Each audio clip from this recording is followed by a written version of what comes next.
I think we can slowly start. I see people joining on and on, so I think more people will join in the coming minutes. I also know that some people cannot stay through the whole event. Some people will be coming and going, and that's fine. So we will just slowly start and go with whoever is here.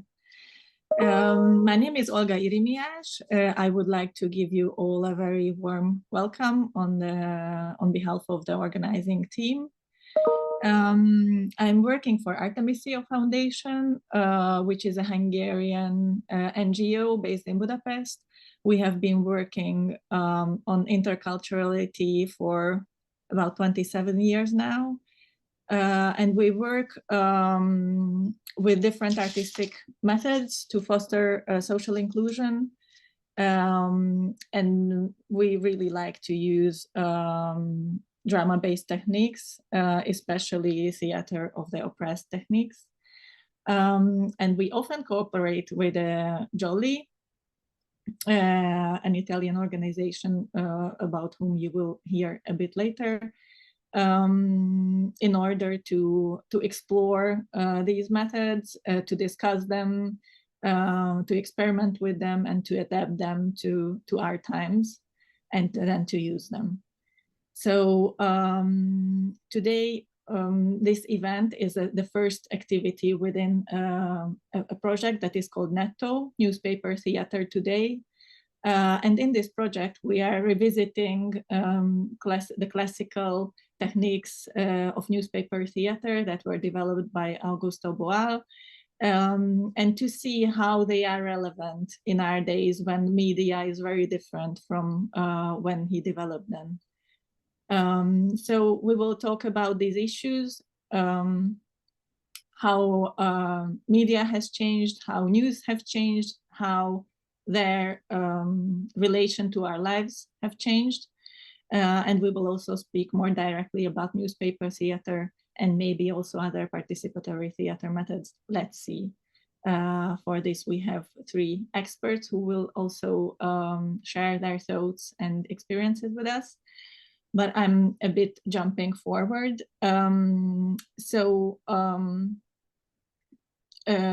Before we start, I want to say some technical things. I have a list, so I will be checking those not to forget anything. I'm really glad that a lot of you are with a camera and I can see the faces. I think that's fantastic. So if it's okay for you, please stay like this. However, we will record the event. So if you are not okay with being recorded with your face, it's also okay to turn it off. And also about the names, I can see a lot of names. That's also very, very heartwarming if we know who are with us.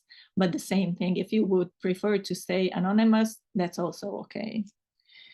We have a technician with us, Richard. And if you have any technical problems, you can reach him in the chat or by email. Richard, could you put your email in the chat, please? Yes. Yes. We expect over 100 participants. At least that's the number that have registered, more than 120 actually. We don't know how many people will join at the same time, but there will be a large group as far as we understood. So we suggest that you keep yourselves muted when we are all together in the big group. There will be small group discussions in the afternoon. But if you would like to ask questions or comment on what is going on, please use the chat basically when we are together in the big group. Okay, I guess that's it. I don't know if I'm forgetting anything or not. At this point, I will pass the word to Roberto from Jolly to say a few welcome words as well. Yeah, thank you, Olga. You didn't forget anything, in my opinion. So welcome to everybody. I'm Roberto from Jolly. Jolly is a small cooperative based in Italy.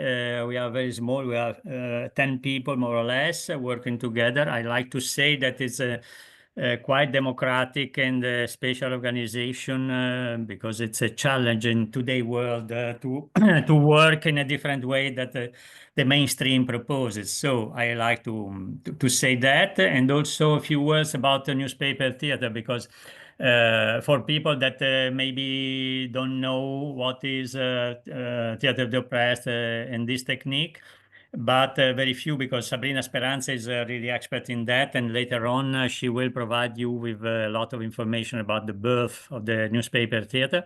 But just back to the definition, theater of the oppressed is a movement and is also a practice where the theater is used in order to empower the groups and the groups that feel oppressed to overcome their own oppression without any expert that tell them how to do it. So it's a kind of self-empowerment tool that was developed by Boal, you know, maybe most of you, in Brazil in the 60s, 70s, and then all over the world. And this technique is one of the tools that are developed by Boal. They were not invented by Boal, as many techniques of theater of the oppressed, but they were systematized, developed by the coming from the practice, the social practice that other groups, other people were doing in the society, in different society, for instance. So this is also the first technique that was developed by Boal. Is a set of 11 classical techniques that were developed under the dictatorship during the 60s. So in the 68 and 64, before, there were two coups, military coups, and of course during the dictatorship there was a censorship in the mass media, and the main mass media was newspaper, and so newspaper theater was created, invented, renovated in order to overcome, to face, to tackle the misinformation spread off by this public mass media. And then, before starting, I invite you to make together, it's not an obligation, it's an invitation, but because we are doing theater finally, I invite you to follow me in this first exercise. That can be also maybe an exercise that we will use in the training, because you know there will be also a training following this seminar. So I invite you to stand up and to adjust maybe the screen in order to see me, and to close your eyes for a while, and just move the body to relax, to feel the body a little bit, and breathe, please, breathe. If you are able to breathe with the belly, is the best. If not, just breathe as you are used to. Breathe and close your eyes. Keep the eyes closed.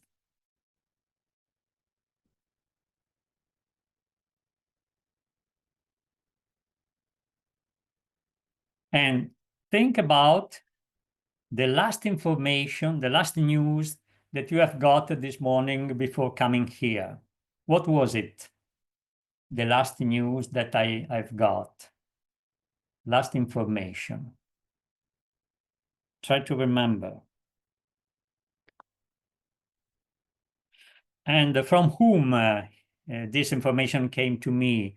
A person or an electronic device? Maybe a person, maybe an electronic device. If an electronic device was, what kind of device was, or provider? Was a Facebook post, an Instagram story, a Google page, a website, a radio program, a TV, or maybe a newspaper in paper or online? So think about the means that provide me with this information, and think also about the content. Was an information about the war in Ukraine or in Gaza? Was an information about a local action, local event? Was a festival, or maybe some crime. So what was the means that reached me, and what was the content of this news?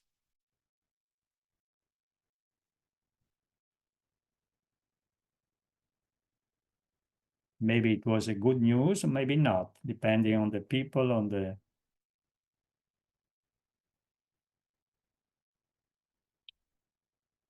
And then breathe again 3 times, and then open your eyes and write down in the chat what was the device or the provider that informed you, that gave to you the last news to this morning, and what was more or less in short the content of this information.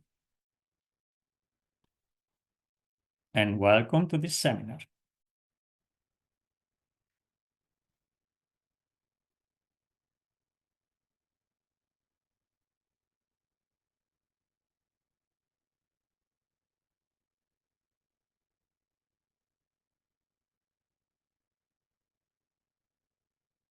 And I pass the speech for the presentation, for the introduction of speakers that we have. Yep. So welcome everybody, also from my side. I'm also working for Jolly and Chiara. And I just give you some information about how we organize the day today. In the morning, we will have basically 2 experts that will share with us their experience. We will start, and I let them introduce themselves in a little while. But let's say that we will start with a main introduction about journalism and information, because you know that we do speak about newspaper theater in this project, but with a special link with information, social media, and what we can do, how we can use this technique at the moment, in this moment, and modern life in the different countries we are working with. So in the morning, we will basically listen to the experience of those experts. We will have some time to do some questions that, as Olga said, we will manage through chat or open question. And in the afternoon, we will have our 3rd expert explaining us and then showing their experience, and then some more participating activities. It's very important for us to underline that we do know that today is not so easy to participate, that in one hand can be useful for who of you is like working or like having, as somebody mentioned already, like some difficulties in following. On the other side, is something that is not so common, let's say, for us to do something so like in front of a screen. And it's important for us to underline that this is only the first step of the project. We do know that it's difficult to engage all of you, but it's only the first occasion. At the end of the seminar today, and later on also with an email, so who have to leave earlier, don't worry, we will send you all the information with an email.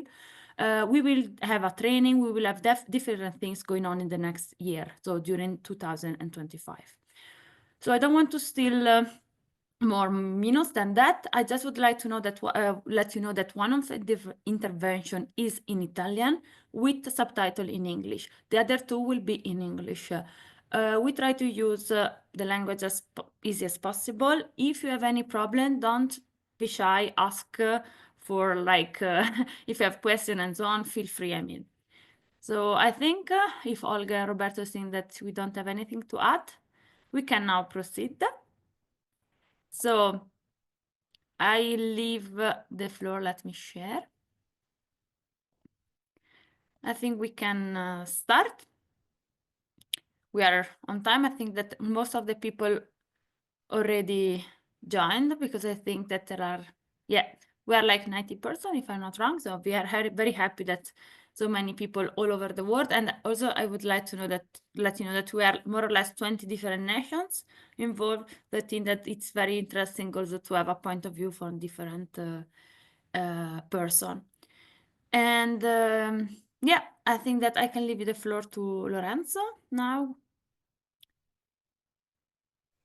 If Good morning, ciao a tutti, and sorry for my speaking in Italian, but I think it's better for all.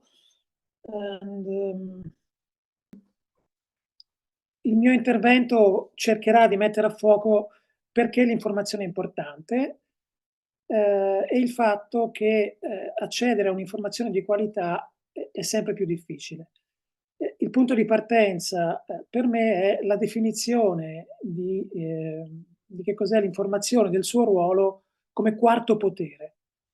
Quarto potere si intende, diciamo, nella società contemporanea, in passato aveva un'altra accezione, come un ruolo esercitato dal sistema dell'informazione rispetto ai tre poteri tradizionali dello Stato, degli ordinamenti democratici: il potere legislativo, quello esecutivo, quello giudiziario. La stampa ha un ruolo e una responsabilità perché agisce nell'influenzare l'opinione pubblica, nel tenere sotto controllo le istituzioni, nel favorire la trasparenza e la democrazia. Si può dire che la stampa svolge un ruolo cruciale, determinante. Senza libertà di stampa, ma anche senza un accesso diffuso a un'informazione di qualità, non c'è democrazia. Le due cose devono accompagnarsi: la libertà dei giornalisti, ma anche la possibilità dei cittadini di accedere a un'informazione di qualità.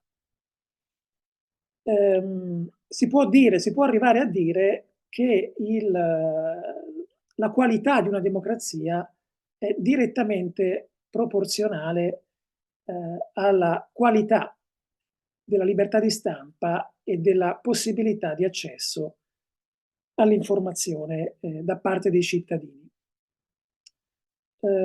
Chiara, fuori da questo testo io avevo trovato quella classifica che metto in chat. In the chat I put the index 2024 of Reporters Without Borders. It's useful.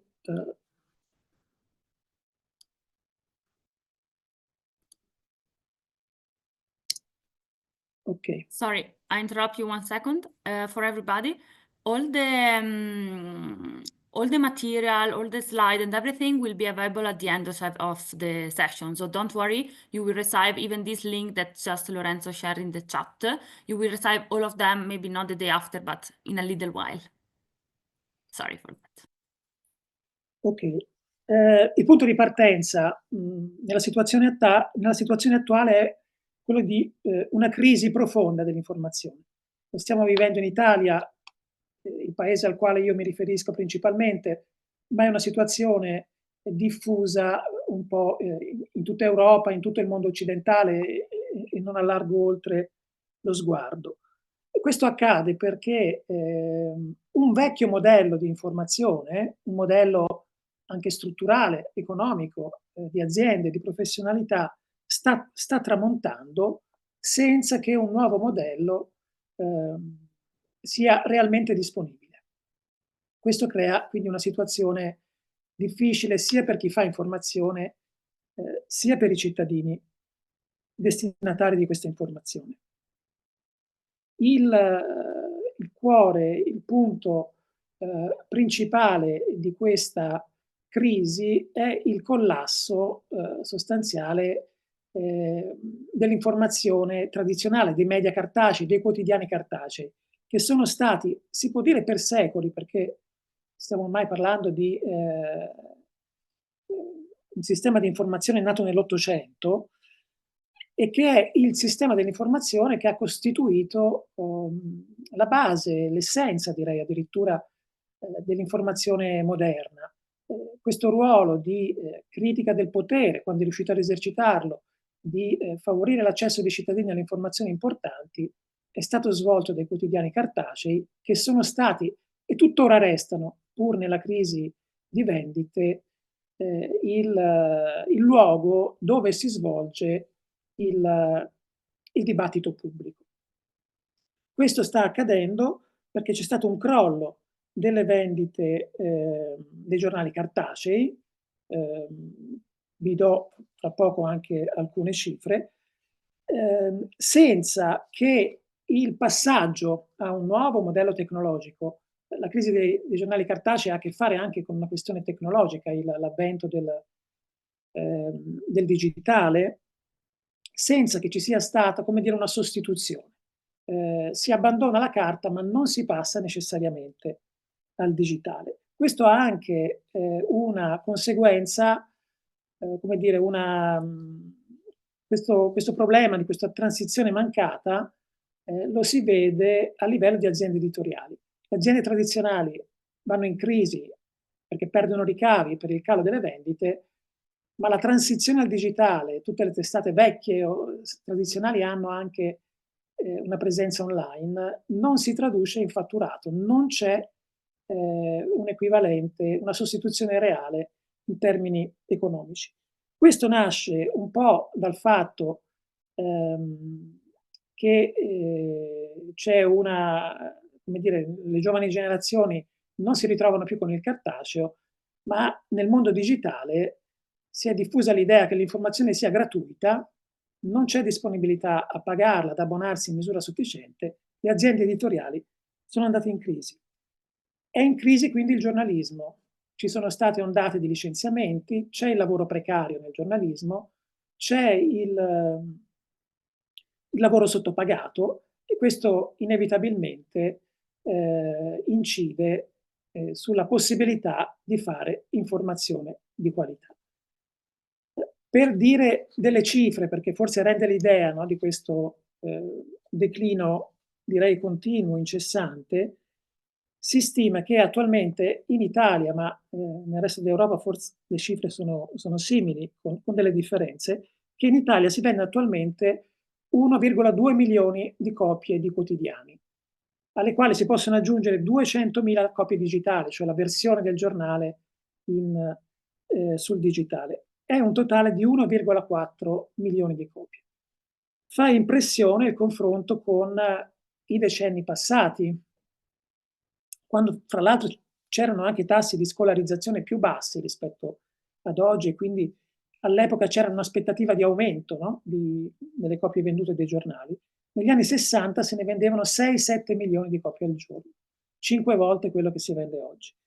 C'è stato un declino che ha portato attorno a 4 milioni di copie a cavallo del 2000, a 3 milioni intorno al 2010 e oggi, come dicevo, 1,2 milioni, 1,4 milioni, a seconda di come vogliamo calcolare la diffusione, ma l'aspettativa generale ormai è che si arrivi sotto quota 1 milione.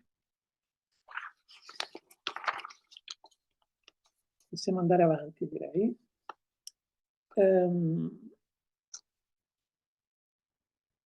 Come dicevo, teoricamente, ma solo teoricamente, il declino della carta stampata potrebbe non essere un problema, perché potrebbe esserci un passaggio a nuove tecnologie più moderne, fra l'altro con possibilità di accesso più facili, e del resto è una transizione che c'è stata sempre, no, nella storia, la televisione, la radio, il digitale, ora i social network, quindi è una transizione che teoricamente, ma solo teoricamente, potrebbe non implicare problemi da un punto di vista della diffusione e della qualità dell'informazione. In realtà, se andiamo a vedere che cosa sta accadendo, ci accorgiamo che accedere con più facilità alle informazioni grazie alla rete, grazie ai social network, non implica necessariamente essere più informati e soprattutto meglio informati. Questo perché il giornalismo classico, il giornalismo tradizionale, con tutti i suoi limiti, che poi magari vedremo più avanti, ha comunque garantito una funzione di mediazione, di interpretazione, ha dato una serie di garanzie ai lettori, a chi segue le notizie, grazie all'affermazione di una cultura professionale che ha stabilito dei punti fermi, delle regole e anche con un sistema di organizzazioni utile e di normative anche a garantire l'effettività di queste regole. Sostanzialmente il sistema tradizionale dell'informazione bene o male ha sempre garantito la possibilità di offrire notizie vere, verificate, con delle riflessioni professionalmente accurate e ha sempre offerto spazi di confronto e di dibattito. Lo stesso non si può dire dell'informazione disponibile in rete. Noi viviamo in un mondo pieno di informazioni, ma la possibilità di conoscere le fonti originarie e di avere una garanzia del tipo di quella che ho appena detto, notizie verificate, notizie credibili, notizie trattate con accuratezza, via via scompare. Per dare, come dire, una definizione di questo processo, ve le propongo come suggestioni, non sono definizioni tecniche, di questo processo in corso, di questa situazione nella quale viviamo, vi propongo due modi di vedere questa situazione. Uno è del sociologo coreano, ma tedesco, Byung-Chul Han, che ha dedicato un libro al tema dell'informazione nel tempo presente e ha parlato di infocrazia, no? Quindi il potere, il dominio di un certo sistema dell'informazione. E lo definisce come quella forma di dominio nella quale l'informazione e la sua diffusione determinano in maniera specifica e decisiva, attraverso algoritmi e intelligenza artificiale, i processi sociali, economici e politici. Questo evidentemente è qualcosa di molto diverso dall'approccio che dicevamo prima, no? All'inizio, cioè un sistema dell'informazione che deve essere una sorta di contropotere. Qui diventa un potere che in qualche modo domina le persone, quindi si ribalta la sua funzione. Con riferimento invece alla diffusione di tante informazioni, ma difficili da capire, difficili da ricostruire nella loro origine, nel loro percorso, mi sembra che possa essere utile un concetto applicato a tutt'altro contesto, ed è quello che ha dato l'Organizzazione Mondiale della Sanità all'epoca della pandemia del Covid-19, quando ha parlato di infodemia, no? Si parlava tantissimo di cos'era questa malattia, c'erano le tesi più disparate sulla diffusione, sulle origini, sulle cause, sugli effetti, su quello che sarebbe accaduto. La possibilità di orientarsi era però veramente minima. E quindi l'infodemia è quando un'eccessiva quantità di informazioni, troppe informazioni, non verificate e contraddittorie si diffondono rapidamente, creando confusione e rendendo difficile alle persone di distinguere le notizie affidabili e quelle false. Mi sembra che questa sia una buona definizione di quello che troviamo nel mondo dell'informazione oggi, inteso nel modo più largo. Diciamo il mondo nel quale viviamo è quello del mondo digitale, il mondo della rete, ma ormai soprattutto dei social network, ha una serie di problemi noti che riguardano l'insieme della vita nella rete o nei social network, ma che se applicati all'informazione rendono, come dire, ancora più problematico parlare di libertà di informazione e di accesso all'informazione democratica. Mi riferisco, per cominciare, alle echo chamber, le casse di risonanza, diciamo in italiano, cioè quei luoghi chiusi, sostanzialmente quelle situazioni che normalmente viviamo all'interno dei social network, nelle quali ci ritroviamo perché c'è un algoritmo che seleziona per noi, senza che noi possiamo in alcun modo intervenire, i contenuti con i quali i soggetti con i quali ci troviamo a interagire. Una scelta che, come sappiamo, gli algoritmi fanno su una base di criteri,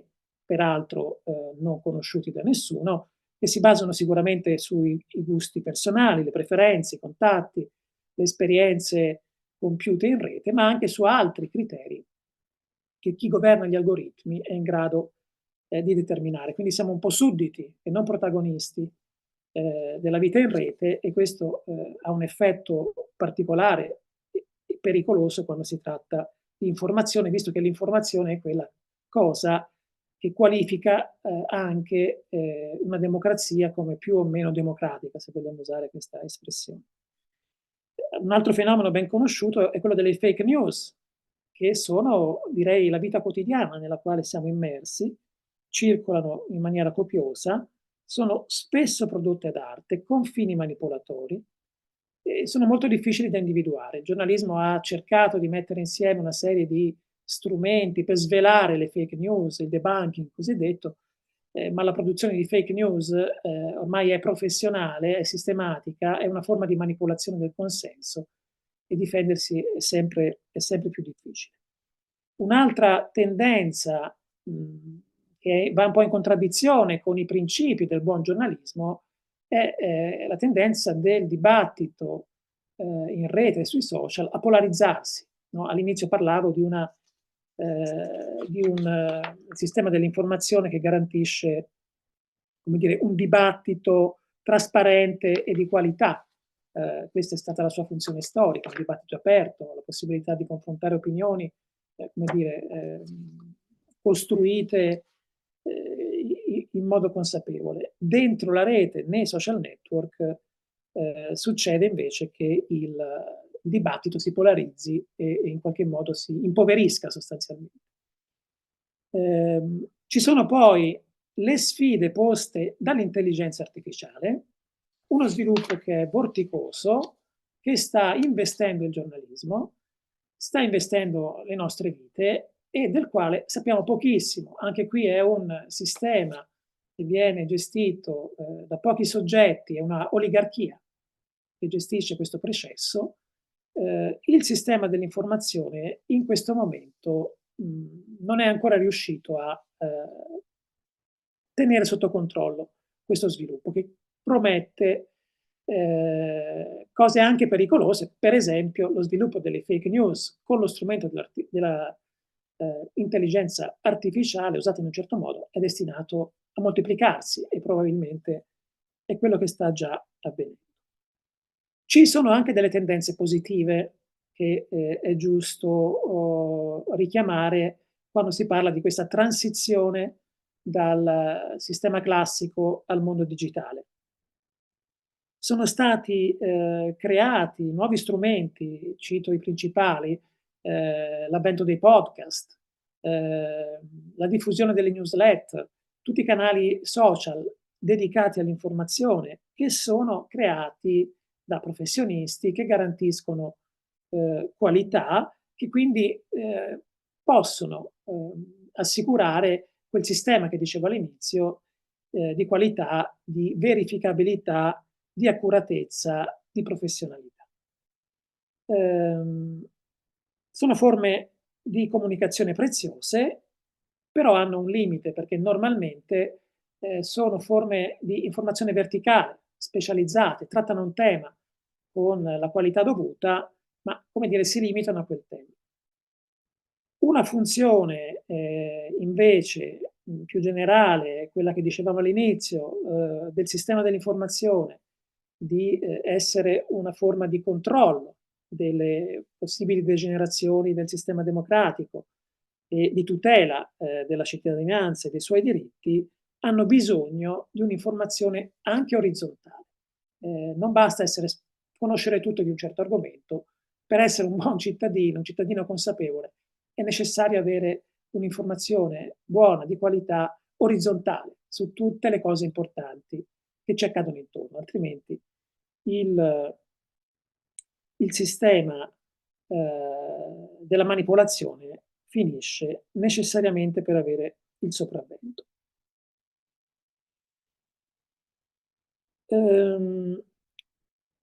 Poiché questo seminario credo che debba in qualche modo fornire gli strumenti, no? Anche per orientarsi nel complesso sistema dell'informazione, non vorrei dare l'impressione di descrivere un sistema tradizionale che funzionava bene e un sistema, diciamo, in corso di trasformazione che ha solo problemi. Il sistema dell'informazione è un sistema delicato perché è attraversato da interessi economici, da interessi di potere, perché ha anche delle sue carenze interne. E quindi è necessario stare attenti a una serie di elementi quando ci si orienta in questo magma così difficile.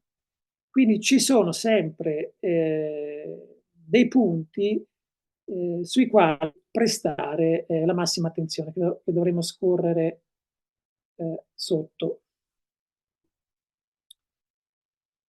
Il problema principale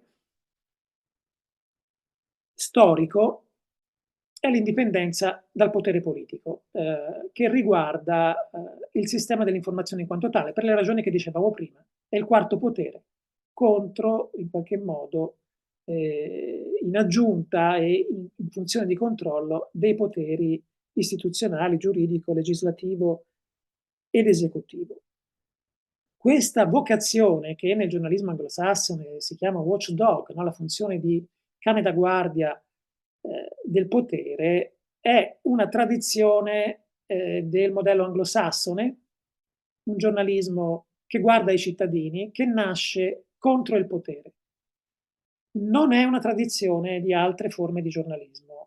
Qui cerco di mettere in guardia, ho citato i paesi insieme a questo scritto, il giornalismo italiano, il giornalismo ungherese, perché in qualche modo ci interessa ed è un po' un paradigma, non hanno questa tradizione.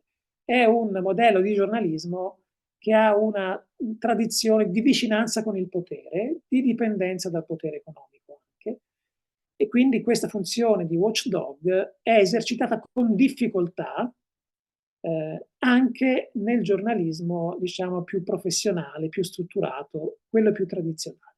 Quindi è un punto critico che rimane in tutte le forme di giornalismo. L'indipendenza dal potere politico è complicata, in genere la si conquista quando c'è una relazione forte con i cittadini, una relazione forte che passa anche per relazioni economiche. Per esempio, un giornale libero è un giornale indipendente economicamente, che si regge sugli abbonati, sui suoi lettori, non ha bisogno di altre risorse, né di finanziatori dall'alto, né di inserzioni pubblicitarie dall'altro. Questo è un punto che viene spesso trascurato, il peso della pubblicità nelle aziende editoriali. Una delle forme più forti di condizionamento politico, sociale, di condizionamento tout court della qualità dell'informazione ha a che fare con il peso delle inserzioni pubblicitarie all'interno delle aziende editoriali. Qui ho raccolto alcuni dati, no, che ci danno la misura di quello che viviamo nel mondo dell'informazione più strutturata, quella tradizionale, le grandi imprese editoriali. Una grande impresa editoriale che stampa quotidiani cartacei, sto parlando di testate per l'Italia che hanno anche un secolo di vita, non so, il Corriere della Sera, la Stampa, la Repubblica, ma vale un po' per tutti, normalmente il peso della pubblicità nei bilanci va dal 30 al 50%, ci si avvicina alla metà del bilancio di un'azienda. E voi capite che se aziende farmaceutiche, aziende automobilistiche sono gli inserzionisti principali, non faccio esempi a caso, sono inserzionisti di quotidiani, difficilmente l'informazione su alcuni temi cruciali sarà veramente libera. Bisognerà tenere conto degli interessi degli inserzionisti pubblicitari, che altrimenti in qualche modo potrebbero sottrarre queste risorse ai quotidiani, e queste risorse sono invece necessarie per la vita dei quotidiani. Questa cifra cala fra il 20 e il 40% per i quotidiani e soprattutto quelli digitali, i siti, le strutture di informazione digitale, che hanno una forte presenza appunto digitale, ma sono basate su un modello di sottoscrizioni, di abbonamenti. Quindi i giornali, le testate attualmente più libere, meno condizionate, sono quelle che possono contare su una larga base di abbonamenti. Questo però riguarda un numero veramente molto limitato di testate, perché si è diffusa l'idea fra le persone che navigano in rete, che accedono ai social, che l'informazione sia gratuita, e quindi c'è poca disponibilità a pagare abbonamenti, ma questi sono necessari per un'informazione libera. Quando si parla, e la verifica di quello che sto dicendo, è che quando si parla di testate digitali gratuite, quindi senza una base di abbonamenti forti, la percentuale dell'introito pubblicitario sale enormemente, fino al 70-80%.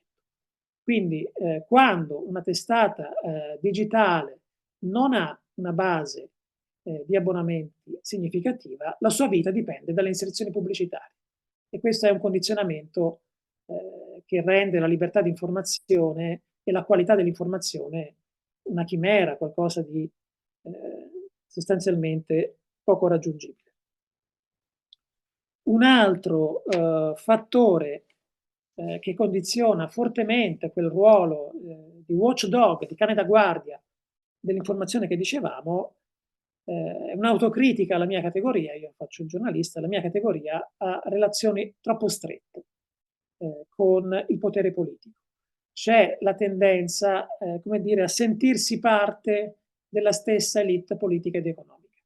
Questo è il motivo per cui le testate tradizionali, soprattutto le testate tradizionali, il giornalismo, diciamo vecchio stile, tende ad avere la stessa agenda di priorità del sistema politico e del sistema economico. C'è una connessione anche personale all'interno di un'elite e quella funzione di watchdog in queste condizioni diventa impossibile. Per finire, che cosa si può fare, in che modo, in qualche modo, difendersi e muoversi in questo mondo dell'informazione? Put down, please. The last. Ecco. Possiamo parlare di due livelli. Un livello personale, il proprio comportamento nella ricerca di informazioni, e un livello pubblico, le strutture dell'informazione. Sul piano personale io credo che la postura, l'atteggiamento giusto, ma direi necessario per avere un'informazione di qualità, è una sorta di consumo critico dell'informazione. Cioè un atteggiamento attivo di ricerca, di iniziativa, come si fa quando si compra un oggetto cercando di informarsi su qual è la filiera, su come è stato prodotto, che non ci sia lavoro schiavo, che non ci sia inquinamento nella produzione di quel lavoro. Lo stesso lavoro dovrebbe essere fatto per l'informazione. Cercare quelle fonti che sono affidabili, che garantiscono una professionalità e qualità. Non si può avere un atteggiamento passivo, non è possibile lasciare che l'algoritmo o qualcos'altro scelga per noi. Chi ha un atteggiamento passivo, chi accetta di prendere le informazioni che trova nella sua bolla, nella sua echo chamber, è una persona potenzialmente vittima di manipolazione e di disinformazione. Quello che però bisogna sapere, ed è collegato al discorso che facevo prima sulle strutture, sulle aziende editoriali, è che questa informazione raccolta attraverso il consumo critico, quindi una selezione ragionata delle fonti di informazione da privilegiare, difficilmente potrà essere a costo zero, difficilmente potrà essere gratuita, perché non esiste un'informazione di qualità che sia proprietà di un padrone, di un'azienda editoriale, di un conglomerato economico, o che abbia un'eccessiva dipendenza dalla pubblicità. Quindi un giornalismo indipendente, capace di essere watchdog e cane da guardia del potere, passa attraverso le scelte anche di spesa dei cittadini. Io credo che in questa fase non ci sia una reale alternativa a questa strada, a questo modello, perlomeno sul piano così dell'iniziativa personale, delle scelte individuali. L'altro piano è il piano pubblico delle strutture, delle condizioni generali in cui un sistema dell'informazione si trova ad agire, io dico una cosa che forse è un po' utopistica in questo momento, un po' forse fin troppo avanzata, però quello che stiamo vedendo è che affidare al mercato un bene cruciale, strategico, un bene comune come l'informazione è fortemente pericoloso. Per questo io non credo che sia così folle, così azzardato pensare che, poiché la crisi del giornalismo è la crisi della democrazia, queste due cose vanno di pari passo, forse dovremmo pensare alla possibilità, in prospettiva, di un giornalismo pubblico, pagato con le tasse dei cittadini, che sia però indipendente e di qualità. Noi sappiamo che esiste un sistema dell'informazione pubblico, soprattutto radio-televisivo, esiste in Italia, esiste in tutta Europa, con un problema però, si torna a uno dei capitoli che dicevo prima, di dipendenza dal potere politico. Ma almeno su un piano teorico, di possibilità, di progetto, io credo che sia possibile pensare a un giornalismo libero, indipendente e che sia anche pubblico. Ecco, io mi fermerei qui.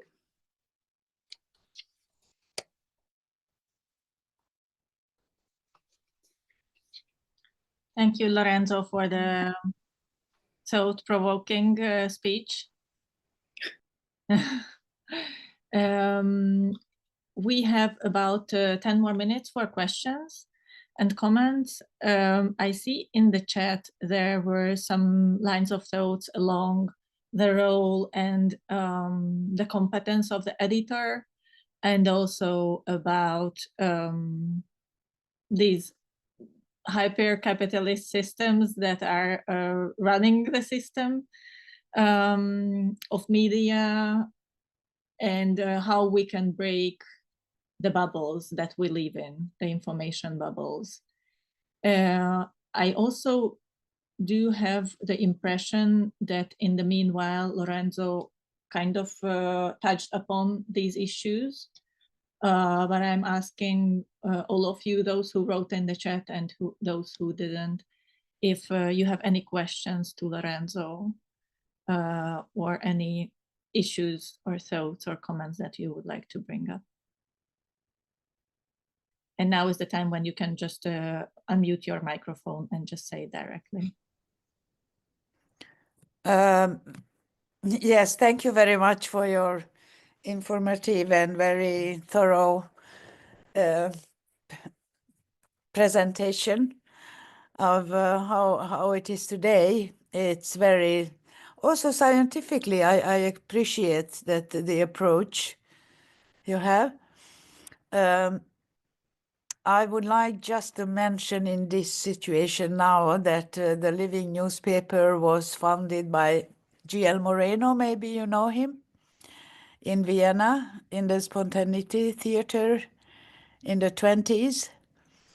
And Boal, I appreciate, I met him, he came very often to Stockholm, and I love to work with him. Really, he developed it, and he had this more political aspect, as we all know, of the theater of the oppressed. But I want to mention that there is an origin, and also even before the futurists in Russia also used this Living newspaper and was reading and playing the news for people who were illiterate, things like this. So it's an old tradition, and I am very happy that it's getting me more. And today it's so important, I think, when it's so fragmented and the news are similar in all channels, more or less. Yes. It's just a comment, so to speak. Thank you. Thanks. And just to remind that I see that Yana have something, but there are many people, so just open your microphones. Only one additional thing. Remember that this afternoon we will be divided into groups. So write down if you don't have the chance to right now, especially if there are comments or not questions to Lorenzo, that in the afternoon we will have the chance in smaller group to discuss this topic. So thank you, Judith, for your intervention. If you are also in the afternoon, we might go a little bit further into the discussion about this. Thank you. Thank you. I see that Jana raised a hand. Yeah, thank you. Thank you, Lorenzo, for the great presentation. I just would like to add, probably on the positive side, on the social media, to really support the mobilization people for protest actions, for different activities. I think I missed, maybe it was missing in the presentation. And one more also idea. I just recently met this, and I think it's true. In appearance of IE, basically, the more value of face-to-face contact and physical contact of people is getting more and more valued. So maybe this is also a window of opportunities and interventions, and we can discuss it further. Yeah, thank you once again, and happy to see many familiar faces.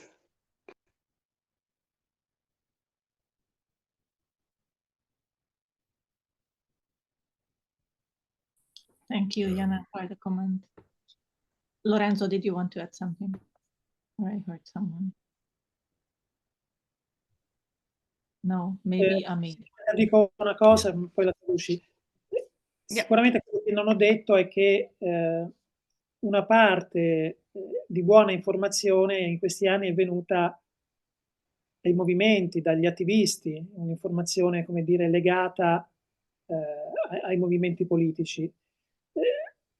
Va considerata, può essere una fonte, però chiaramente non ha una funzione sistemica. Non può essere quella, a mio avviso, la soluzione d'insieme. È uno strumento da tenere conto, ma non può essere sopravvalutato. Translation in English before giving word to somebody else. It's true that we didn't have the chance in this presentation to speak about the information that activists and protest movement can do, that it's existing. It's true that it exists and it is important, but at the same time it is not systematized. So it's not something like all over, let's say, with a system of information. So it is important, but we don't have. What did you say, Lorenzo? Cosa che hai detto? Non possiamo sopravvalutarla? Sopravvalutare.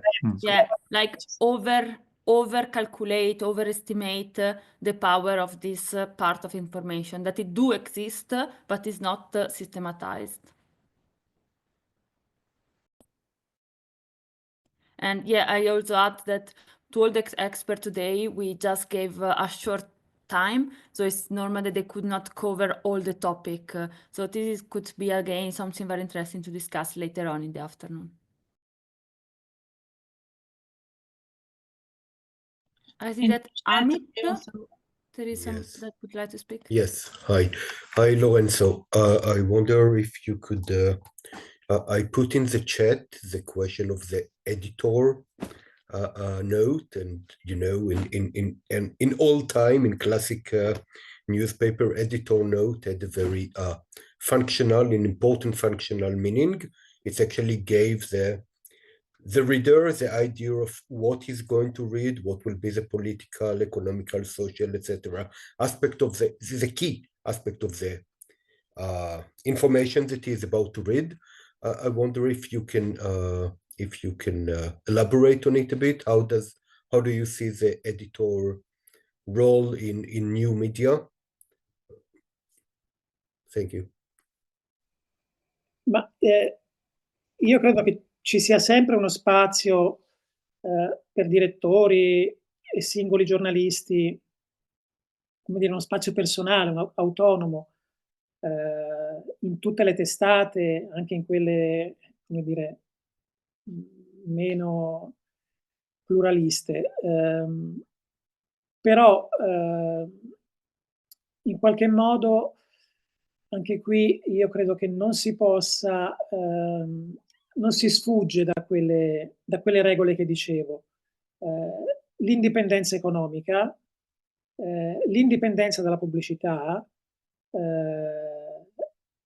direi anche la distanza dal potere politico, anche personale, sono 3 criteri che valgono sempre. Nei nuovi media si vedono sicuramente dei fenomeni diversi. Nascono delle nuove testate che riescono a sfuggire a questa morsa. Però paradossalmente io faccio il giornalista, ma in questa fase l'attenzione su questo percorso di cambiamento in positivo la sposterei sui cittadini. Cioè la buona informazione, se ci sarà, sarà perché i cittadini la vorranno.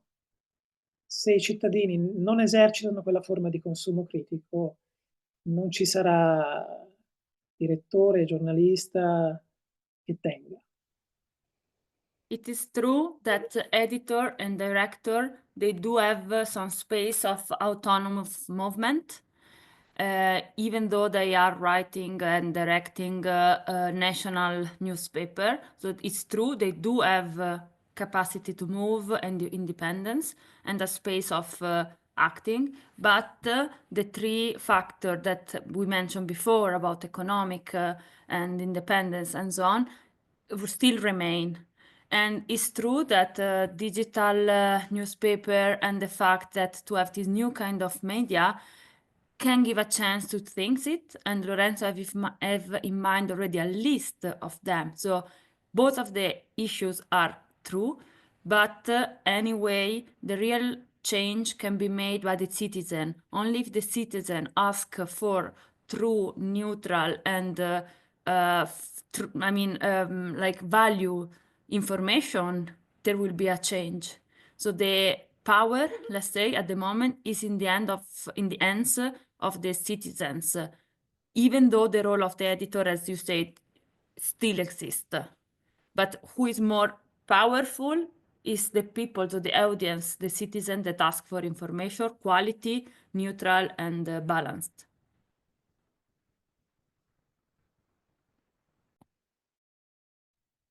It's difficult to be neutral. I think it's the choice itself of the news is not neutral anymore, somehow.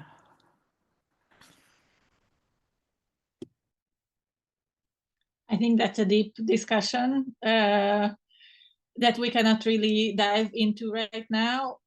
In the afternoon, there will be space for that. And also in the chat, I see some very, very interesting comments also about the system and how it works and the opportunities and the threats in it. But also there is a very interesting comment directly about newspaper theater, how and whether it can be combined with new media. And I think that's a topic that is very relevant to the practicality of what we are doing within this project. And I want to add that during the lunch break, which will be from 1 to 2, we will show some videos that were sent to us by Sabrina, that some of them are examples of that. So I think that might be a bit an answer and maybe a bit also an inspiration on that track. And I think it's time to wrap up Lorenzo's part. Thank you very much, Lorenzo, for your contribution. I hope that you can stay with us a bit more. And I would like to give the word to Sabrina to talk about her experience and research about newspaper theater. Hi, good morning. Thank you, Olga. Just one question before I start. Are you going to show my slides or should I share my screen? I think it's best if you do it because then you can move the slides in your timing. Okay, so then just 1 second. In the meanwhile, I will use the time. I don't know if we really set the specific timeline of today's program, so maybe I will say a few words about that for planning. So we will have Sabrina's presentations followed by a Q&A session. And then we will have some more interactive activities before 1. From 1 to 2, we will have a break during which we will show some videos about newspaper theater. And from 2 to 4, we are going to have the afternoon slot, in the first half of which we will have a Hungarian expert, Márton Oblat, speaking about new media and social media and its impacts, and maybe also about participatory theater a bit. Let's see what his keynote speech will contain, and we will have another Q&A session, and after that we will have the group discussions, and at the end of the event we will talk more about the next steps of the project. I see that Sabrina is ready, so okay, the floor is yours. Can you see the image? Yes. Okay. Yes. Okay, well, first of all, thank you so much for inviting me. Thanks, Lorenzo. It was great to listen to you. And I think it was also great to listen before Lorenzo, because one of the things that I believe is more important is to understand the context where newspaper theater was developed, not only by Augusto Boal, but also, as I will share in a minute, by other theatrical experiences. There was always a context who was in some way responsible for this development. There are 3 things that I would like to highlight. The first one is that there was always a socio-political need. There was something that these groups, these movements needed to address. And therefore, there was a political aim. So it's important to understand that the political aim is before the theatrical aim. We are not talking about theater groups that wanted to develop a new theatrical technique. There were all of them political movements, political experiences that needed to address political issues, and the way in how they addressed these political issues was through theater. So this is a poster from one of the first experience developed by Boal, newspaper theater first edition. And I always like to highlight this poster because when he was a political prisoner, the invitation to this theater festival in France was like the green card that he get to be released from prison and then went to his political exile.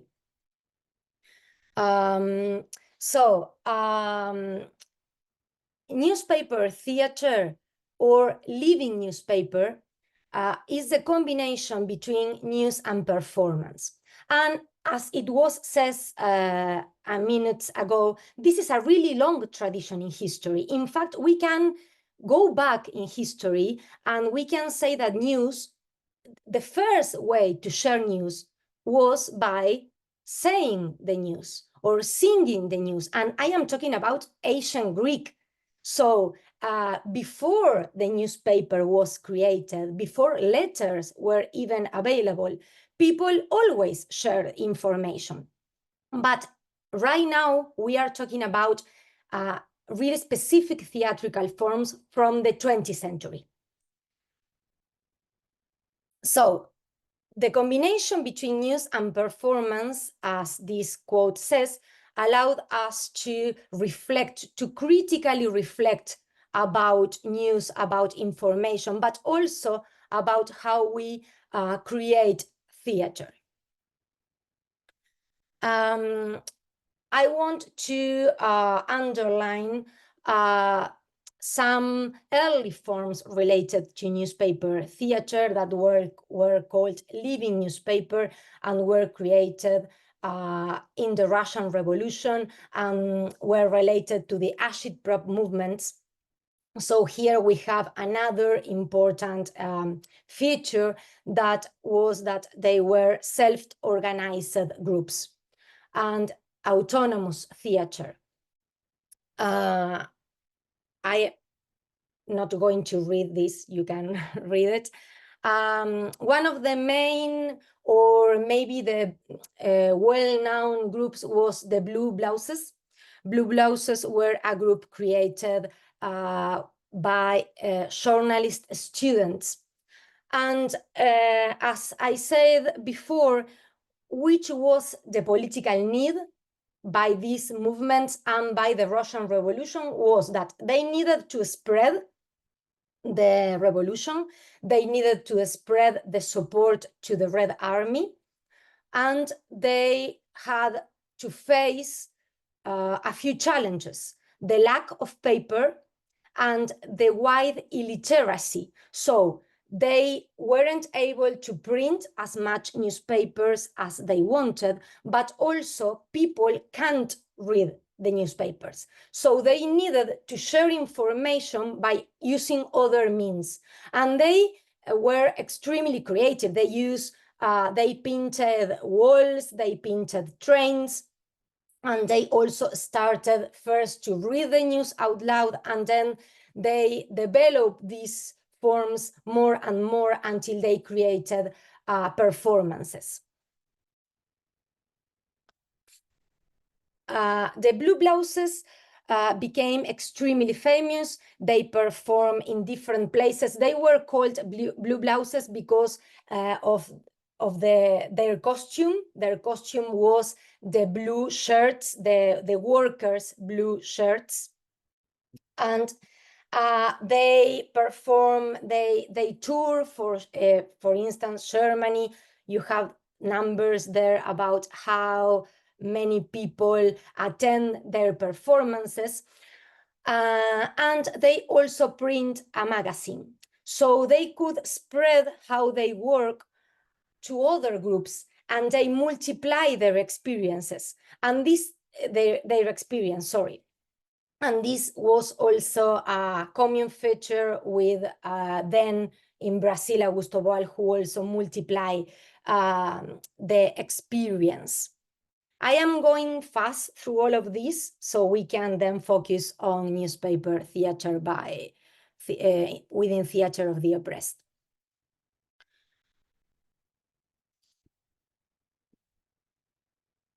So the Blue Blouses work became so important that and the agitprop theater became so important that they were beyond borders, and they reached United States because of two reasons. Because some people from United States, as we will talk in a minute, traveled to the USSR and was able to see the performances, but also because when the fascism and the Nazism was growing in Europe, communists and anarchists need to run away, and they ended up workers, anarchist and communist workers ended up moving to the United States, and they created also this kind of performances in the United States. This quote is from one of the responsibles for the living newspaper experience within the Federal Theater Project in the United States. And it's interesting what he's highlighting here, that this combination doesn't intend to be to perform a newspaper on stage. It's a new creation. And I think that this quote, but also the work that was done, is extremely dialectical. There is always a thesis, an antithesis, and then a synthesis. I'm sorry if my English is not being clear. it's okay? Okay. It's perfect. Okay, you can save me because I am always worried about it. No, don't worry. I think that we have only few English native languages speaker, so better for everybody. Okay. Okay, thanks. Okay, so as I told you, they were a really important experience in the United States made by workers, and these experiences wanted to, well, they were connected to the Communist Party, so we also have this reason, the international organization, and they aim to support struggles, workers' struggles, like strikes or workers' demands. There was, for instance, one really important theater play called Waiting for Lefty, and this play was aimed to support the taxi driver struggle. And in one performance, the police entered to the theater and they arrested actors who were playing the role of the people who was in the audience. So the police arrested the protagonist of the real action who were in the audience, and the protagonist on stage who were performing the strike. One feature that we can see in theatrical terms with this kind of theater is that we move from the streets into the theater building. In the USSR experience and in the agitprop movement, we have theater that was done on the streets, in factories, in schools, and they were extremely connected with the revolution. Then they had to face the power from the party, and they were and they disappeared. They weren't censored. It was another kind of imposition, but they disappear. So another common feature is that all these theatrical forms had to face the hegemonic power imposition and ended up disappearing, which for me is a good sign that these forms were really powerful. Otherwise, the hegemonic power wouldn't have any interest to oppress these theatrical forms. They had interest because these theatrical forms became extremely power, and they became a way of counter speech. The Federal Theater Project, which was part of the Worker Progress Administration run by Roosevelt government, was created. Going back to my first question, which was the political aim here? The social, political, and economical crisis in the 29. So they needed to offer a job to unemployed workers. And the Federal Theater Project aimed to hire unemployed theater workers, actors, directors, playwrights, and also inside this huge project there was one unit called Living Newspaper Unit. Inside this unit they also hire journalists. So the aim here was to offer job. And then I'm just going to read one quote here. Hallie Flanagan was the director of the Federal Theater Project. She won a Guggenheim scholarship, so she traveled to the USSR and she knew by first hand the work of the Blue Blouses. And she, according to her, the aim of the Living Newspaper Unit was to dramatize a new struggle, the search of the average American today for knowledge about his country and his world, to dramatize his struggle to turn the great natural and economic forces of our time toward a better life for more people. one interesting thing with the relationship with hegemonic power with the living newspaper unit was that this is just a timeline of the main theatrical plays developed by the living newspaper unit. But the first one was censored. And the first one was about the Italian invasion to Ethiopia by Mussolini. And what was the script that you can access, the script is available in internet. You can access the script. The script is a patchwork quilt from Mussolini speeches and other head of states speeches like France, the UK, and the USA. And when they had the performance ready to open to the public, and in the last rehearsal, they were censored. The government, the Roosevelt administration said to the living newspaper unit that they weren't allowed to perform any head of state from other countries, because this could give the United States an international political problem. After this censorship, some people like Elmer Rice, who was a journalist, he quit and he never went back to the project. And then all the other plays were in some way they addressed to support the Roosevelt administration in different ways.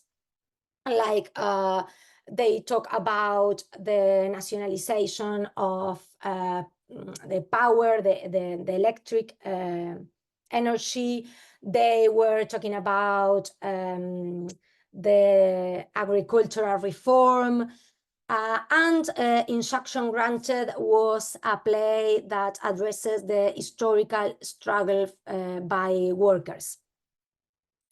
The living newspaper unit, the Federal Theater Project, in fact, was closed by the Congress. So again, the hegemonic power considered this form too powerful and too dangerous. So they cut the entire project by this committee that was the previous step of the Committee of Anti-American Activities in the 50s. Well, but this committee began decades before, and they were accused of of spreading communist propaganda among the population. So they had to face this accusation, and finally they were cut off. There were another forms in. It's impossible to cover all the forms because they were living newspaper, I could say, like all over the world. They were forms in Japan, they were forms in Europe, they were forms in different countries where workers organize themselves to create ways to promote their ideas. Before start with the newspaper theater within Theater of the Oppressed or by Augusto Boal, I want to highlight the relationship between news and theater in the previous forms. So in the USSR, they weren't fighting against the news. They were spreading the news. This is important to understand because it's completely different with newspaper theater within Theater of the Oppressed. They didn't need to go against the news. They needed to spread the revolution's words. Within the Federal Theater Project, they weren't also against news. In fact, they were working with journalists. The journalists were chasing news. The journalists were writing the plays, taking the news that they were producing, and they were doing the scripts. The agitprop movement, as I told you, they perform in everywhere, and they weren't professional actors. They were workers or students or peasants. And in the Federal Theater Project, as I told you, they were professional actors who were unemployed. This is just to highlight like the main features to understand the difference and the similitudes between these different experiences. With what happened in Brazil, we are in the second half of the 20th century. There was a previous experience run by the popular culture centers created by the Students' National Union. These centers were closed when the dictatorship started, but they were like the seed to the following experience run by the arena theater. Newspaper theater first edition was created by a group of young actors. When I am saying young, really young, like 18, 19, 17 years old. This group was studying with Eleni Guariba and Cecilia Tumimboal. They were, Cecilia is an actress and Eleni was a theater director. She was kidnapped and killed and disappeared by the dictatorship. And this group of young actors decided that they wanted to continue working in the arena theater. The arena theater is a theater that it is still alive. It's in the city of São Paulo in Brazil. And in that moment was directed by Augusto Boal. So in that moment, they talked with Augusto Boal to continue working in the arena, and Boal offered them the idea to research about how to translate news into theater. And there were here also a political reason, a political aim. And it was, as Roberto said at the beginning, that they were under a dictatorship. So it is interesting to understand that they wanted to face the hegemonic speech by the media because they were under a dictatorship, and the media wasn't saying what they need to say, because the media was censored by the dictatorship, like in any dictatorship. And also they weren't allowed to do the theater that they wanted. In fact, all of them were in prison in some moment of this experience, and as Eleni, she was killed, not only by doing theater. This is another thing to say. They were all involved in political activity. And I am saying this just to understand that they weren't just like actors trying to do theater. They were activists. They were, I don't know if in English, militant. In Spanish, we say militante. They were people involved in political activity by using theater.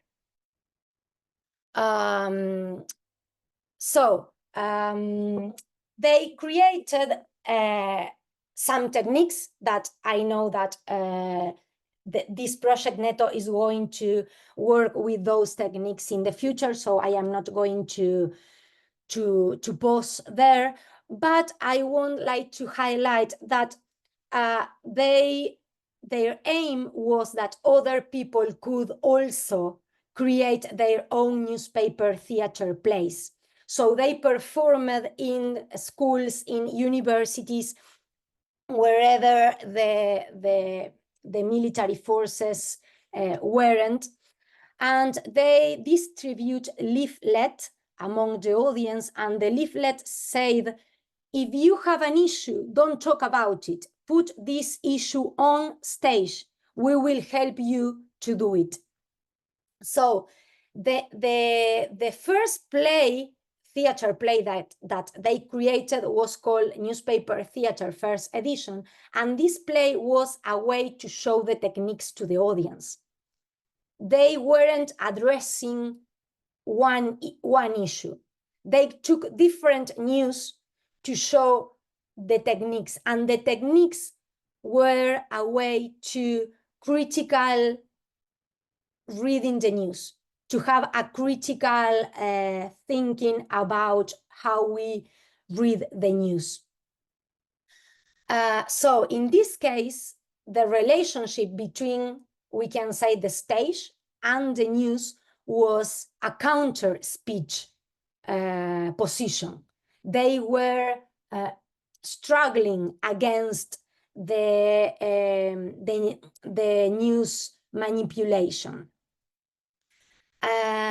These three experiences that I choose to highlight this kind of theatrical practice were developed in crisis moments. A revolution, a socio-economical crisis like the crack in the 29, and a dictatorship. So I guess we can ask ourselves, which crisis are we addressing right now? Which is the crisis that we need to face, to struggle with this kind of theater? What we need to address? From my point of view, that is the first question. Not what techniques we need to develop, but which is our political aim? What we need to fight for? And then we will find the answer, how we are going to do this. So just to finish, I would like to develop a couple of questions. So we were talking about newspaper, we were talking about a context where newspaper were print and people tend to read newspaper. Lorenzo already talked about our new context and how we receive news nowadays. So the way in which we build our image of the world is completely different. And I believe that the way in which stage put this on stage should be different. Not because we need to create a new aesthetic, not because we need to create a new theatrical form, but because we need to address a new political issue. One interesting thing in terms of linguistic is that newspaper theater within theater of the oppressed is called like that in English, in French, in Italian, teatro giornale, but not in Spanish. When Augusto Boal published his first book about newspaper theater, that is called Latin American Categories of Popular Theater, he published this book in Argentina, in his political exile. So the first book that talks about newspaper theater was published in Spanish. And in Spanish, we don't say newspaper theater. We say teatro periodístico, which is, we can translate that into journalistic theater instead of newspaper theater. And I think that is really interesting because we are not addressing now an issue about the newspaper, but an issue about news and how we receive news, not only the printed newspaper. So this is just something that I find interesting. So one question is why newspaper theater weren't, why this form is not as famous as forum theater, for instance. That is something that I am asking myself I am developing a PhD research about newspaper theater. And I think it was a theatrical form that was extremely attached with the moment, with the socio-political moment in which it was created. And then Augusto Boal itself, he never went back to do newspaper theater in his political exile, workshops and things like that, but he didn't develop this as he developed forum theater, for instance. Another moment in which he developed some of this was with the landless workers movement in Brazil, because the landless worker movement, they needed to struggle against the hegemonic media speech. And they created an agitprop group with Augusto Boal to work with newspaper theater, for instance.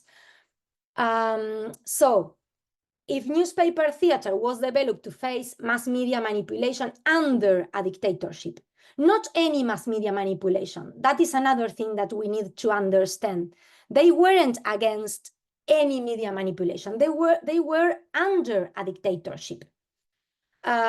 What we need to address now, what we need to face with hegemonic speech, we need to face, and which will be our strategy nowadays. When Lorenzo was talking, I also read all or tried to read all the comments on the chat, and I think that we need to think about, well, the crisis right now, and I always highlight this really famous quote by Bell Hook, when she said that for the master's tool will never dismantle the master's house. So we need to understand how social media and digital communication works, and why it is, from my point of view, is not possible to fight against social media. And I am talking about the commercial social media. There are other social media that are not commercial. I am talking about Instagram, Facebook, Twitter, X. And there are really interesting research about how it's almost impossible to create a powerful counter speech inside this social media, this commercial social media, because they are created by economical powers. You addressed this in the comments on the chat when Lorenzo was talking about. We need to understand that there is a really huge business, and there are few people earning a lot of money with this. So we need to create and to develop other forms. And I always think that the answer is collective. Some of you address in your comments how this way of communication try to individualize ourselves and separate ourselves, and the answer is a collective answer. Okay, I think I will finish here. Thank you so much for your time, and I hope it was clear enough. Now I am trying to stop my screen here.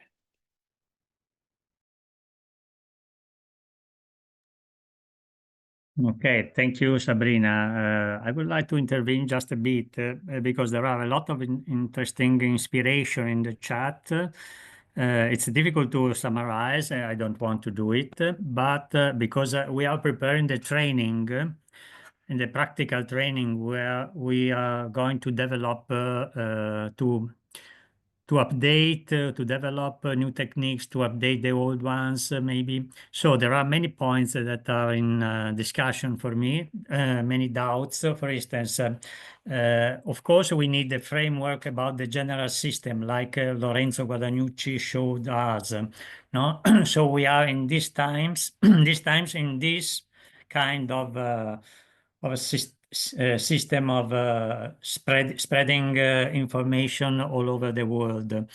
So first we need to analyze that and to place ourselves, our techniques in this. So you said maybe it's not useful to fight the news within the social media, because it's quite impossible. It's like to enter the mainstream mass media system and to change from within. That is quite impossible, and I agree. But for instance, one thing that I would like to highlight is okay, we want to face what is the political objective nowadays. I think is the same somehow. No, is to face misinformation, manipulation from the mass media, fake news, and so and so and so and so. How to do it with a kind of newspaper theater? So the first question is, do you think that is it simply enough to change the content? I mean, instead of taking the information from a newspaper, some articles, no, you have just to replace with posts in Facebook or news in social media, stories in Instagram, and so on. So it's enough to replace the content. Or maybe this new context means also to do something different.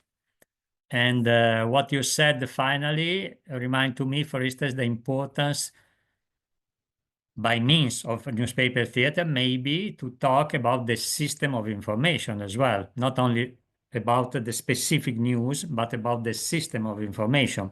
That can be a way, maybe, no? And the other way is what? So I need to discuss that, because we need also to plan the training, and not just to repeat the 11 techniques from the Boal's approach, but also to reinvent them, or to invent new ones. I don't know if is it clear, my position?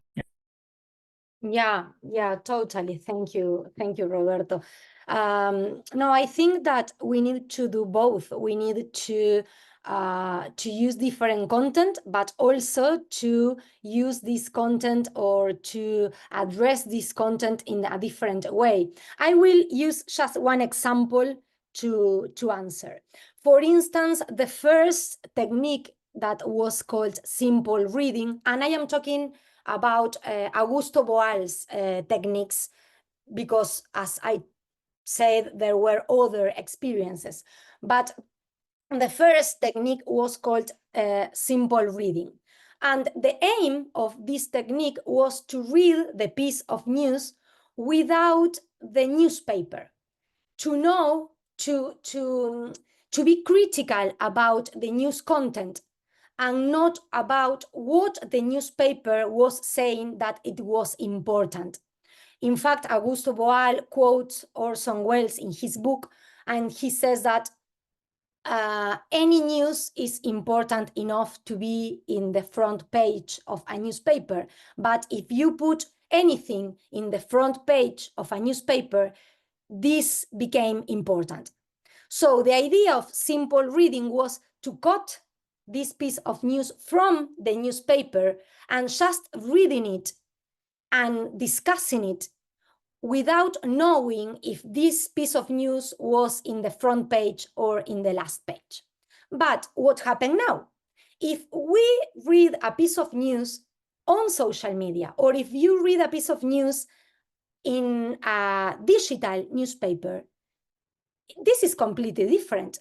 We don't have a front page and a last page. There are other ways to highlight information, but it's not the same. And if I scroll in my Instagram or in my For You page on TikTok, I can see the genocide in Palestine. I scroll. A cook recipe. I scroll. Someone using a new outfit, and everything is at the same level. So before we have to fight against how newspapers highlight something and not other things, but now everything is in the same page. One thing put to another. So we are addressing different issues here. So I think, answering you, Roberto, that we need not only to address different content, but also to address these different mechanisms. I don't know if I answered you.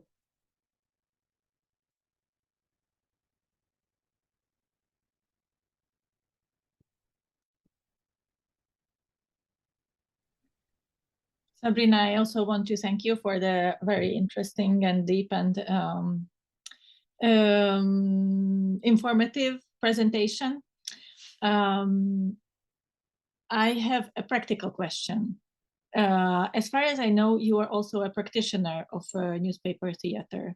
Can you just tell us a bit about with whom you work? What is, you mentioned that the first step is always the aim, the political aim. So what is your political aim? With whom do you work and how do you work? And just, can you give us a picture of what you have been doing? Yeah, of course. And thank you, because you made me think about something that I didn't say before. And we have different political aims according to the situation that we are facing. And the political aim is not only to face the media manipulation, is to face the media manipulation in relation to something concrete.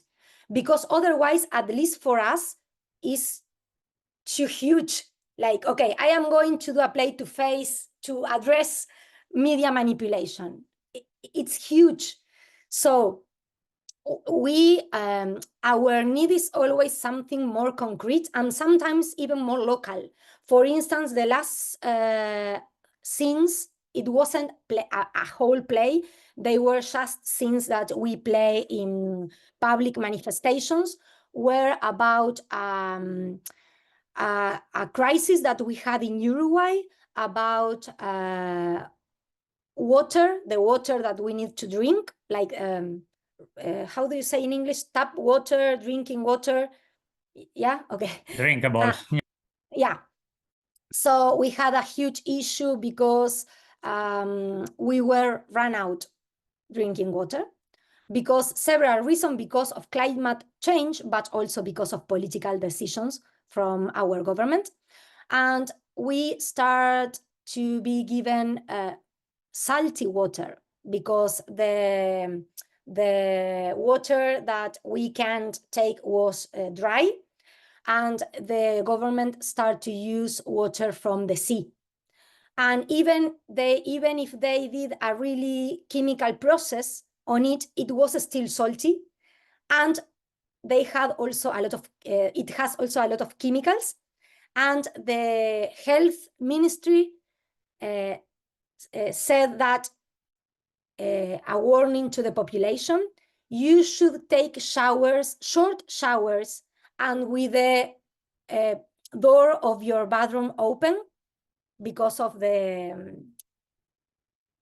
vapor. I don't know if that is the word in English. Moisture. Yeah. So we were being poisoned, to say this in few words.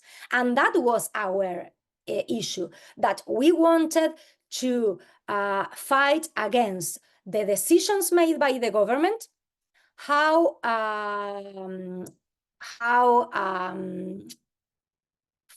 not factories, but companies, how companies were using the water. For instance, Coke was still producing Coke, and they weren't producing Coke with salty water. So the companies had the good water and the population don't. And we wanted to fight against how media was addressing this issue, and how media was saying how this water was even better because it has minerals and these kind of things. So to answer, I'm sorry, I tend to talk too much, but to try to be brief and answer your question, that was our aim, this situation, and how this situation was addressed by media. And then last year we tried to do something, but at the end we couldn't, because other reasons, not theatrical reasons, reasons of our life organization, but we were addressing how in Uruguay, as in many other countries, unfortunately, we are facing a huge issue with gender violence. And we were trying to address how mainstream media, but also social media, addresses violence gender-based violence and how the blame is always in the victim. And we were, for instance, working on that. So, yeah. Thank you. Just one more practical question. I'm trying to imagine how it really works. So when you have a political aim, do you make an open call for people who are interested in this topic and they come, or do you have like a regular group who are doing theater of the oppressed and you always choose a topic that they're interested in? How do you function as a group? All of that. For instance, for the crisis with water, we did an open call because we thought that it was really interesting to have this idea. I stole this idea from Shana Sanskriti movement and how they work doing the same play with different groups. So we created these theatrical scenes and we had like several groups doing these scenes at the same time. And of course that we never work with professional theater makers. This is maybe obvious, but for some people maybe it's good to say this. Sometimes we work with a more stable group, which is always kind of open, but it's maybe more stable. And the other thing that we do is work with social movements or grassroots movements. For instance, the work with the scenes about violence, gender-based violence, was with the Gender Commission from the Teachers Union. And another thing is that this probably you know this, I mean Olga, Roberto, but for everyone else, that the process is as important as the performance. So even if in this case we didn't up with a performance, we work a lot in the process of analyzing this issue. And this is also a way to develop critical thinking about an issue, even if you don't ended up with a performance. Thank you. One more thing. In the videos that you shared and that the rest of the group will be able to see during the lunch break, and we will send by email as well, I saw a video that I assumed that you are using on social media. So do you do that? Do you use newspaper theater to create some videos and post them on social media as well? Okay, I understood. No, that was just because that examples were made during the pandemic. So we were working in person, and then because of the pandemic, we had to go to lockdown, and we ended up doing that because it was our only possibility. And then we shared the videos just to have like because it was our only opportunity to share the work that we did, but it wasn't a previous aim. It was just a casualty. Okay, thank you, Sabrina, thank you, Lorenzo. I know that you will be not here in the afternoon, but I hope we can be in touch alongside the process of the project, 1 year and more of the project. And we are going to close the first session. Just a few information and then an exercise together to end up. The information is that we have the break, as you know, maybe 1 hour break. So at 2 o'clock we start again with the second part, the second session, based on the one more expert talking about social media in Hungarian. I don't remember now the name, sorry, my memory. But okay, you will meet him in the afternoon, and then some rooms in order to discuss better in a smaller groups the three topics that we have: no? The journalism in general, the theater of the oppressed, and the social media system. So these three topics will be entitled in the three rooms. And there will be other people probably join us that couldn't in the morning. If I forget something, please help me, staff. If not, Sorry, we just remind you that you don't have to close when yes. we finish. We don't have to close and enter again in 1 hour. You can just leave it open and see the videos if you have time, if you want, and then come back in at 1. If for any reason you need to close down this link, Zoom link, do that, and that will allow you to enter again in the afternoon. Yeah, and I invite you to watch the video because it comes from Sabrina and very inspiring. So, okay, to end this session, I invite you to take, if it's easy for you, one piece of paper, some pencils or pen, different colored, or what you have in your neighborhood, and stand up, adjust the screen if needed, and I invite you to follow me for a while.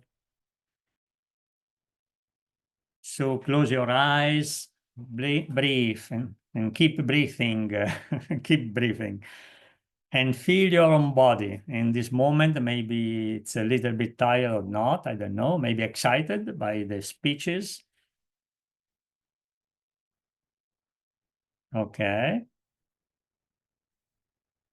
And then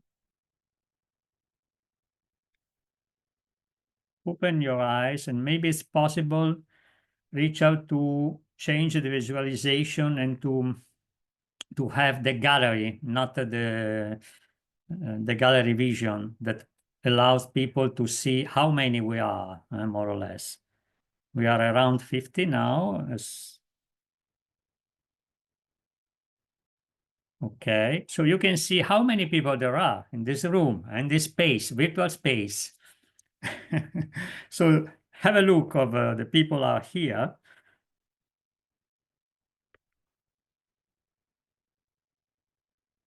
And choose one of them.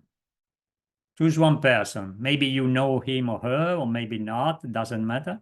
But choose one person.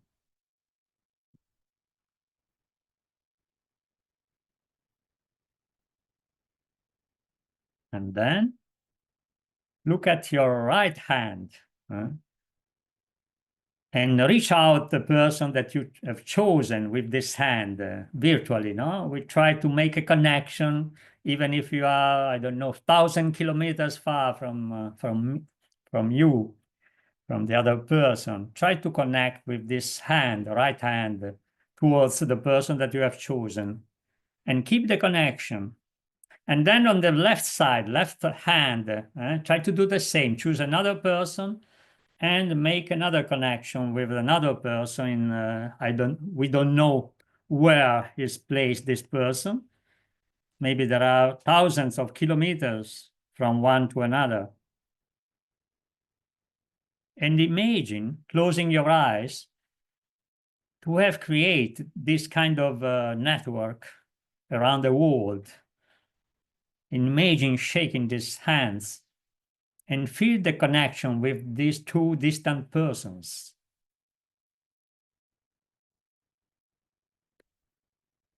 And imagine also that each person in this meeting is doing the same. So we are connecting each other around the world. And even if we are a minority, we are here for the same subject, the same topic, interested in this tool, in this approach. And so visualize this network around the world. with different languages, different nations, different contexts, different cultures, different ages, different genders, different. And think that we are implementing a collective work, even if we are distant each other, to combat disinformation, hate speech, media manipulation, and any other kind of oppressions. We try to do this.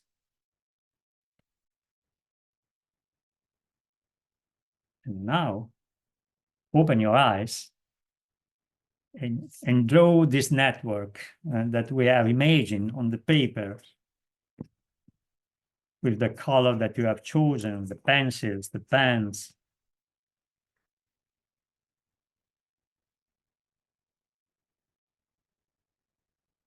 Just a minute to draw this network, and then we will show all together the network to everybody.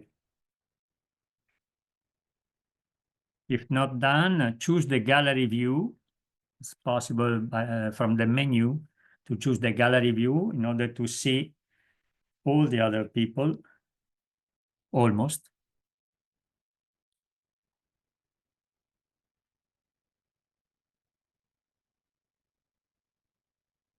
I guess you are ready to show your proposal, your vision.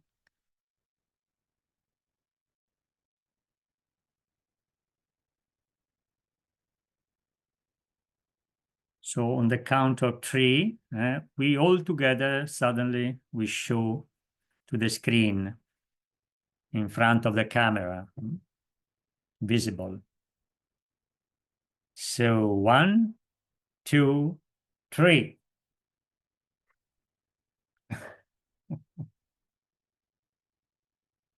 Have a look.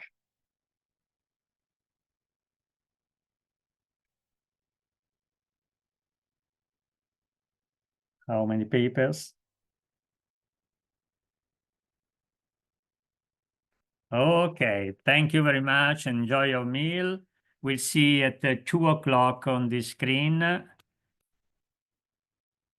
And thank you for, and goodbye to Sabrina and Lorenzo and other people that will not join us later on. Yeah, just remember that for everybody, we will record the afternoon session, so will be possible to see it later on. Some of you ask in the chat. Yes.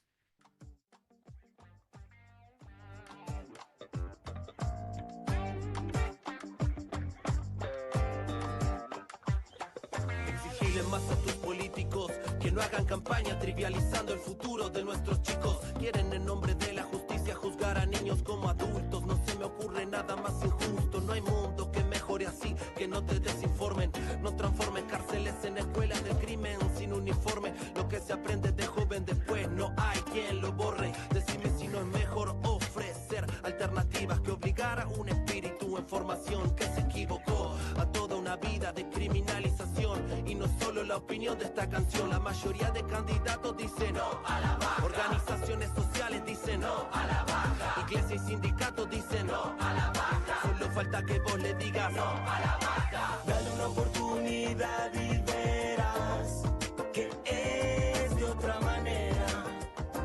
Oh, si es otra la escuela. Oh, son otras las secuelas. Dale una oportunidad real, porque las horas pasan. Oh, pensá haciendo una pausa. Oh, decile no a la baja. Es una vida entera para vivir y aprender. Somos humanos y errores todos podemos cometer. Contener es el deber del que tiene la posibilidad de ver horizontes más claros y lugares a recorrer, porque no todos tienen esa suerte. El destino pega donde duele y suele castigar a muerte. Hay que ser fuerte y hacer camino al andar, pero es imposible avanzar si te quieren encarcelar. ¿Qué queremos inventar barriendo abajo de la alfombra? El futuro de mi pueblo nada crece a la sombra. Me asombra que alguien piense que resuelve los problemas al guardarlos con mayores y aumentarle las condenas. Quiero propuestas que funcionen. El oprimido es una metodología que se crea en los y es quien desarrolla en sí la metodología y las diferentes formas, que es, por ejemplo, teatro foro, teatro legislativo, teatro periodístico y otras más. Ahí está. Y el legislativo comienza a funcionar en el 93, como les dice ahí en el papel que les dimos, cuando Augusto Boal es elegido edil en Río de Janeiro, en la ciudad de Río de Janeiro. Entonces su propuesta, en realidad, como él no era político, sino que era un actor, un dramaturgo dedicado a hacer política a través del teatro, decía seguir haciendo lo mismo. Como edil, seguir haciendo política a través del teatro. Entonces comienza a trabajar esto del teatro legislativo. Como bien decía Eliana, la idea es que dejen el lugar de ciudadanos, es transformar al ciudadano en legislador. Una cosa es pasar y proponer alternativas en el momento. La otra parte es proponer propuestas de ley, ¿no? O sea, yo desde mi lugar me parece que una alternativa para mejorar algunas cosas en la sociedad, tal propuesta sería esta.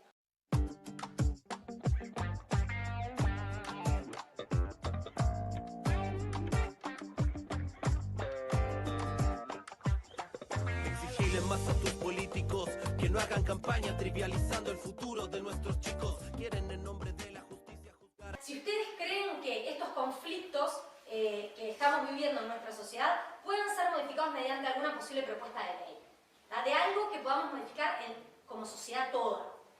Entonces ahí lo escriben, se lo vuelven a dar a ella cuando terminen, eso va a pasar a otra sala donde tenemos lo que se llama teatro legislativo, célula metabolizadora, que lo que van a hacer son compañeros que tienen conocimiento en la temática y en leyes, van a sistematizar esas propuestas, las vamos a volver a traer, a leer y a votar.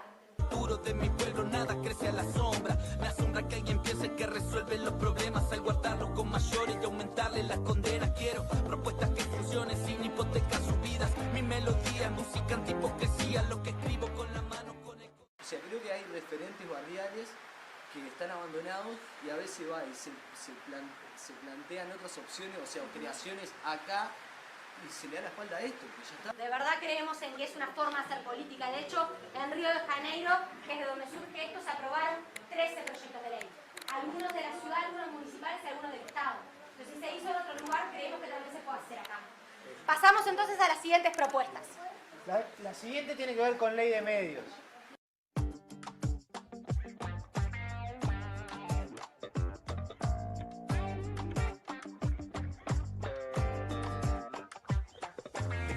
Más a tus políticos que no hagan campaña trivializando el futuro de nuestros chicos. Quieren en nombre de la justicia juzgar a niños como adultos. No es la solución de vamos a tratar de transformar la situación en el barrio, modificar. No, es bueno, vamos a buscar la forma, no sé qué, y vamos a ir a hablar con el Ministerio del Interior y vamos a exigirle que meta más milicos y que ponga cada uno en la puerta. Y la solución de muchos vecinos es esa. Entonces nosotros como actores sociales tenemos que participar de otro lado. Solo la opinión de esta canción, la mayoría de candidatos dicen no a la baja. Organizaciones sociales dicen no a la baja. Iglesias y sindicatos dicen no a la baja. Solo falta que vos le digas no a la baja. Dale una oportunidad y verás que es de otra manera. Oh, si es otra la escuela.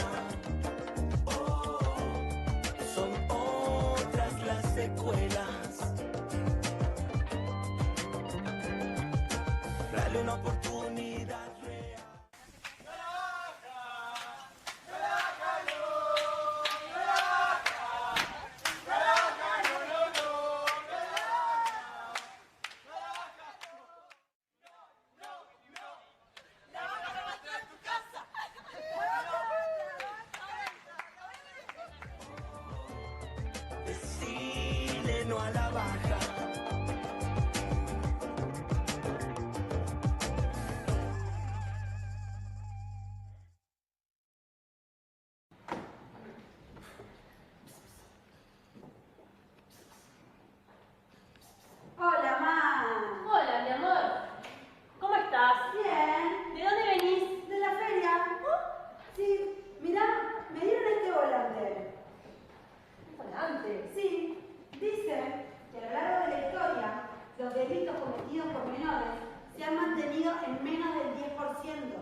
¿Y ahora? ¿Qué tenés para decir? Faltaba más que no se cuidaran estas chiquilinas todavía que queden embarazadas. Brutal hurto fue cometido en la tarde de ayer. Se presume, Aparentemente, quizás, a lo mejor, hubiese sido cometido por menores. Los medios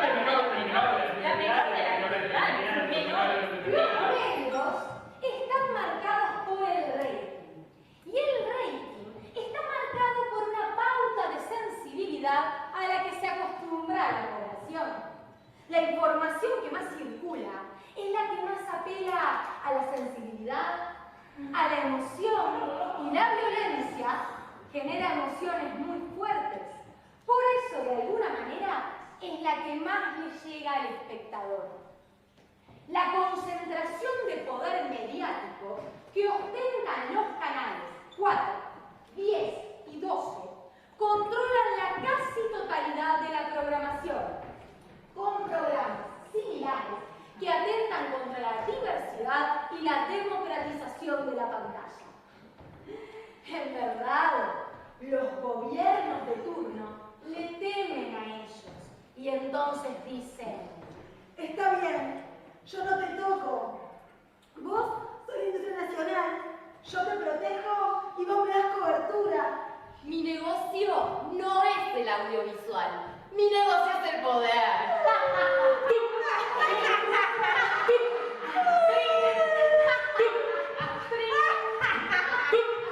De esta forma, nos vamos a una tanda publicitaria.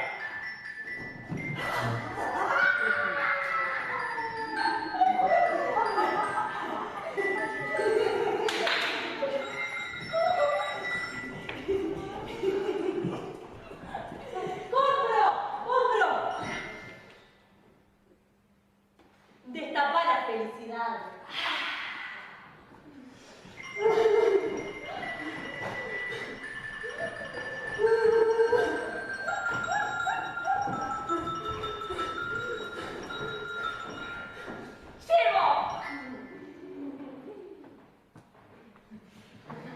Porque la vida es ahora.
gira en torno a la seguridad, un tema que está en la agenda de todos los países de la región.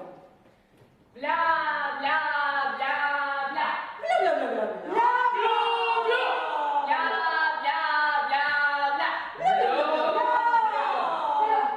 Pero este discurso político genera un círculo vicioso en donde se reproduce la violencia, la cual a su vez genera miedo.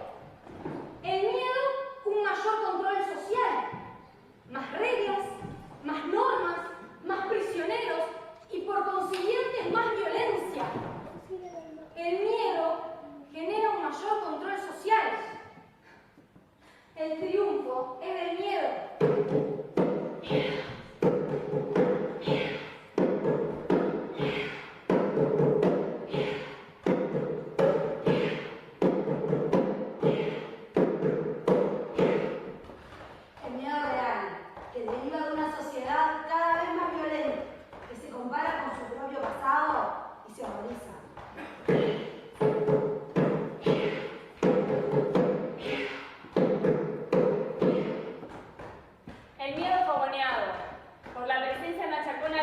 alcohólica roja que nos envuelve en una atmósfera tan pesadillesca como irreal y distorsionada.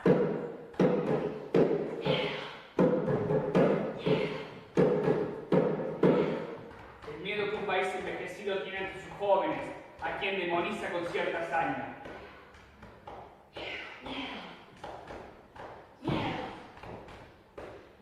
Pero si usted tiene miedo, el mercado le ofrece posibles alternativas. Sin dormir, sin soplar, ¡ya! Alarma de púa, reja, Guardia, cachimburra, concertina, cerca eléctrica, perro no duerma,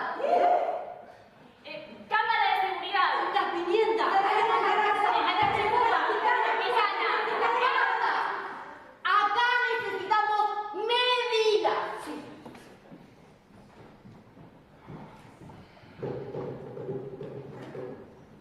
Tengo medidas para el mantenimiento de los espacios públicos y alumbrados. Medidas para evitar fugas de infractores en locales del INAU.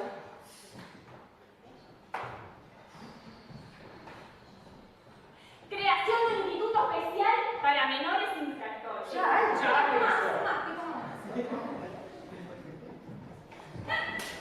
Intensificación de la presencia policial. Creación de una Guardia Nacional con personal militar para combate a la delincuencia, la llamada zona roja. Sí, señor. Medidas, medidas, medidas, medidas, medidas, medidas, medidas, medidas. El capítulo policial y el penal son apenas capítulos y no necesariamente los más importantes para una política de seguridad exitosa.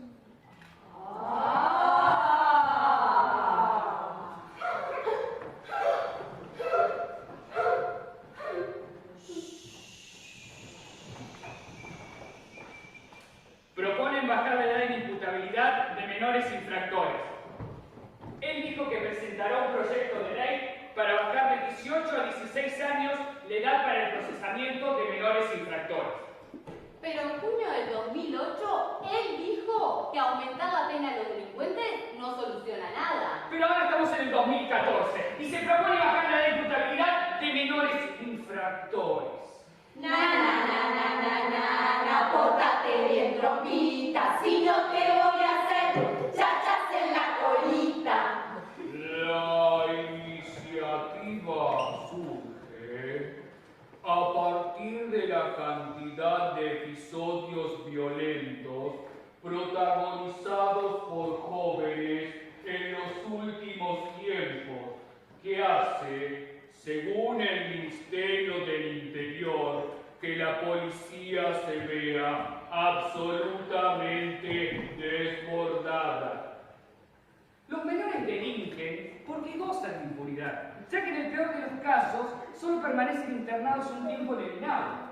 Esos menores de 16 y 17 años saben que gozan de cierta impunidad. Ellos saben que en el peor de los casos el juez los interna en el INAU, que en el peor de los casos van a estar presos hasta los 21, 23 años y no más. Aunque el espacio sea chiquito, y aunque el chiquito ya creció. De aprobarse el proyecto, los delitos cometidos por menores se reducirían considerablemente. Todos tenemos un plan, todos podemos llegar. La vida es un regalo, no dejes de soñar. En cuanto sepa que ahora se les termina la farra y que van a ir presos de verdad, van a poner las barbas en remojo, afirmó.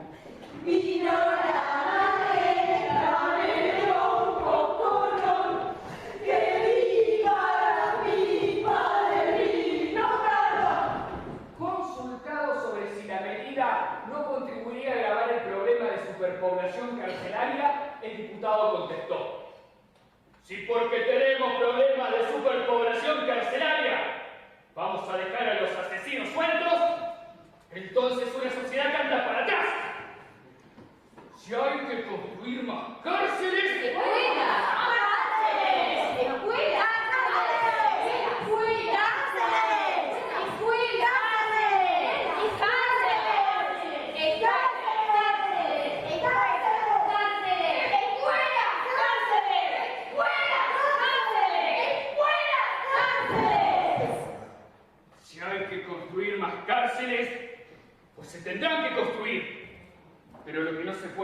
en defensa a la gente honesta y trabajadora.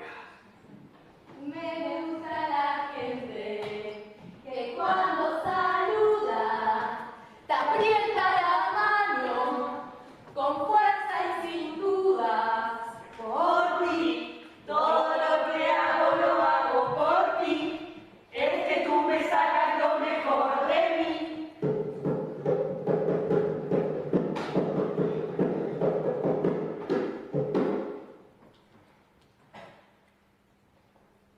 No se trata de hacerlos pasar por ángeles. Simplemente habría que dejar de considerarlos escoria para que puedan asumir sus responsabilidades. Y darle, en el proceso de detención, herramientas para escapar del círculo de delincuencia en el que cayeron. Pero quizá la única pretensión de la sociedad en su conjunto y de buena parte del sistema político sea la de tenerlos lo más encerrados y aislados posible, hasta que cumplan la pena impuesta por la justicia. Y si se puede más. Pero está en la Constitución de la República, capítulo 1, artículo 26, que en ningún caso las cárceles servirán para notificar.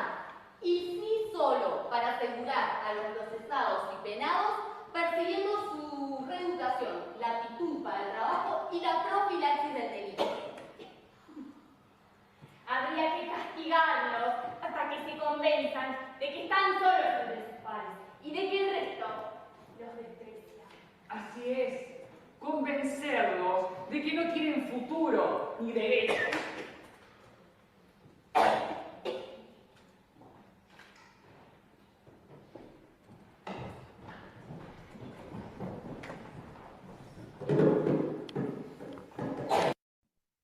Todos tienen la posibilidad de elegir. Si vos te quedás en tu casa, panza arriba, esperando que te toquen la puerta para conseguir un buen laburo, por supuesto, obvio que no lo vas a conseguir. Tuviste un techo, una casa, comida, trabajo, instrucción, valores. ¿Y si no los tenés? Bueno, pero en el Uruguay hambre no hay. Hambre es no tener que comer y está asegurado que por acción del Estado y de la sociedad civil se reciba la comida diaria en todos los hogares. Hambre es poner en una lata una papa y no poder resistir a que se cocine e ir comiéndola de afuera hacia adentro como los europeos lo vivieron en la guerra. Eso es hambre. Ay, qué cruda está Graciela, opinando sobre el hambre, habla y se manda cualquiera. Según ella, en estos pagos nunca falta la comida como faltaba en la guerra, y el Estado se organiza para que nunca te falte una papa en la mesa. Ay, Graciela, sos cualquiera. Ay, Graciela, sos cualquiera. Ay, Graciela. En Montevideo, en total hay 296 ollas funcionando. Aproximadamente se calcula unas 44.000 personas que asisten y porciones semanales que se están sirviendo casi 137.000 en la capital. Pero son números que van creciendo porque la necesidad también va creciendo y los vecinos responden de manera solidaria para colaborar.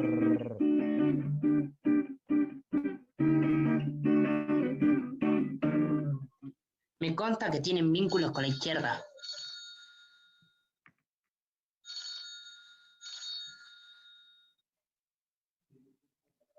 ¿Hola?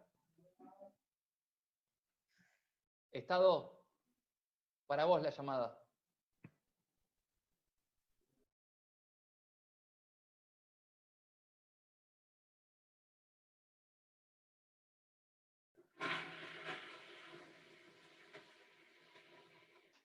Sus necesidades fisiológicas en el lugar donde duermen a toda hora del día. Y sí, si no tienen baño, ¿dónde querés que lo hagan? La lechuza hace ch. Si se les pide que se retiren del lugar, dicen que la calle es libre. Con ese criterio yo podría estacionar mi auto en la vereda. ¿Estás comparando la vida de una persona con tu auto? Decir cosas feas es asunto grave. Antes de decirlas, boquita con llave. El concepto de libertad es real cuando la conducta de uno no afecta a los derechos del otro. ¿Pero cómo vas a decir eso? Como están todo el día tirados en la vereda, todo el día tirados en la vereda, conocen todos los movimientos de los vecinos. Todos los movimientos de los vecinos. Que vivan en la calle no significa que sean delincuentes. Tapa, tapita, tapón.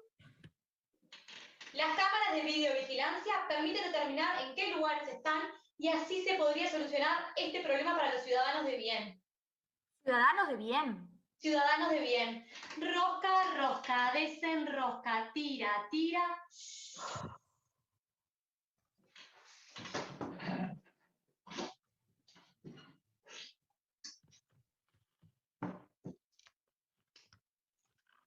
Prendieron fuego a un hombre.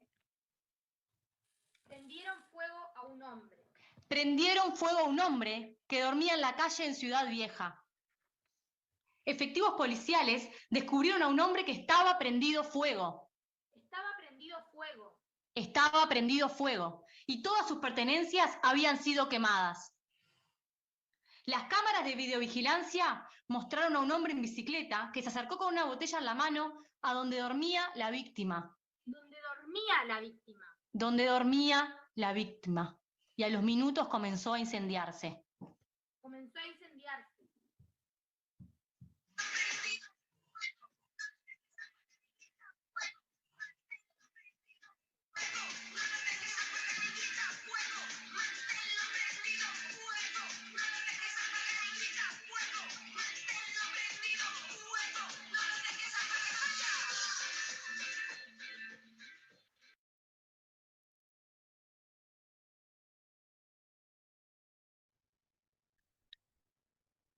So back to you.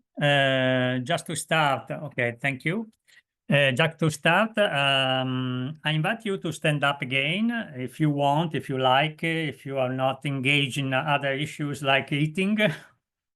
And we start by awake our body in order to face the second session that is based on speech.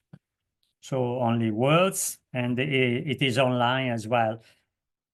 So I invite you to stand and to breathe. If you can use the diaphragmatic breathing is better. So putting, giving the movement to the belly, to the diaphragm. And we start to relax and to breathe. To breathe and to relax.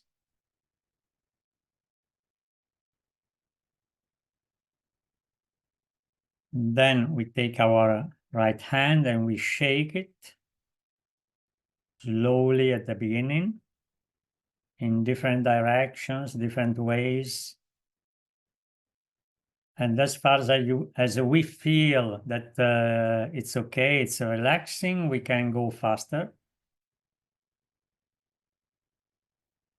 No pain, please. As Boal said, no pain, but joy in doing theater and using body. And then very fast, if you can, if you are able to do it and with no pain, different direction, we can throw the arm in different directions and the body follows.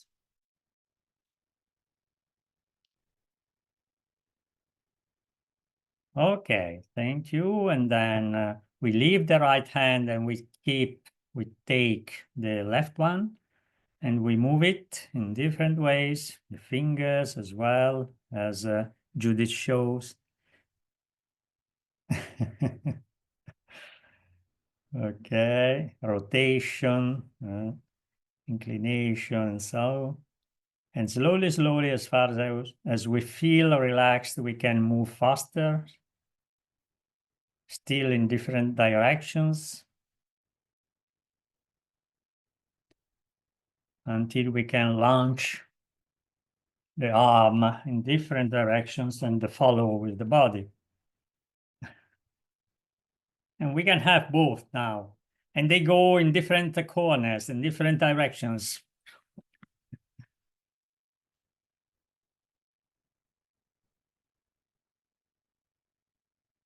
Okay, and slowly, slowly, we go back, we slow down,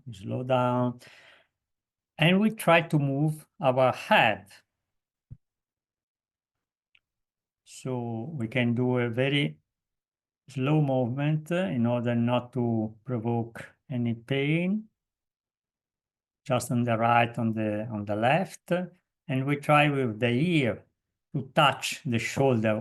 Of course, we cannot, but we try. We go in this direction with this intention to touch the shoulder with the ear. And then we can rotate.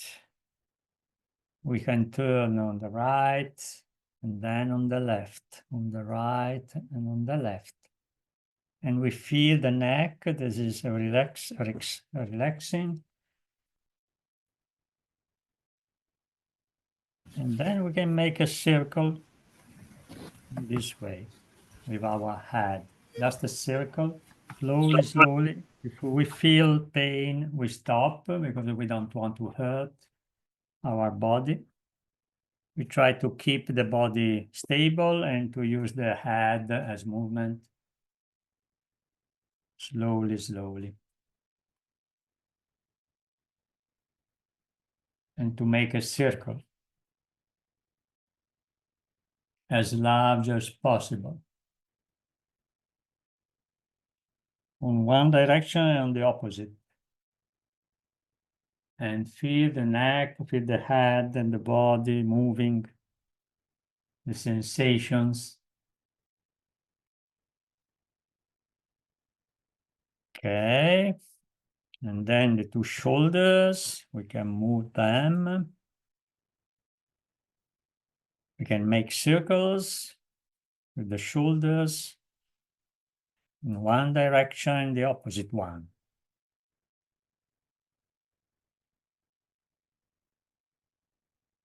And we can try to demechanize our body. So with one shoulder, we make a circle in this direction, and with the other, we do the opposite.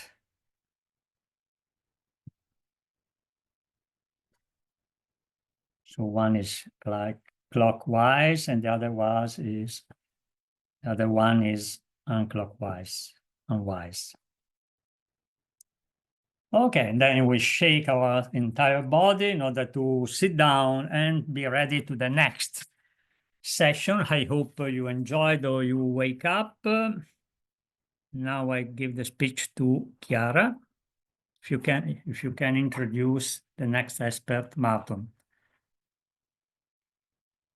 Yeah, I think there is not much to say because, as we said, we have three different persons. Sorry, I have my webcam that will join. So I just leave the floor to our new, let's say, the last topic of today that is more focused on social media. But I'll let you introduce your intervention. Hello, everybody. Thank you very much for inviting me, having me here. I would try to share my presentation from my laptop. Yeah, okay, I can do it, obviously.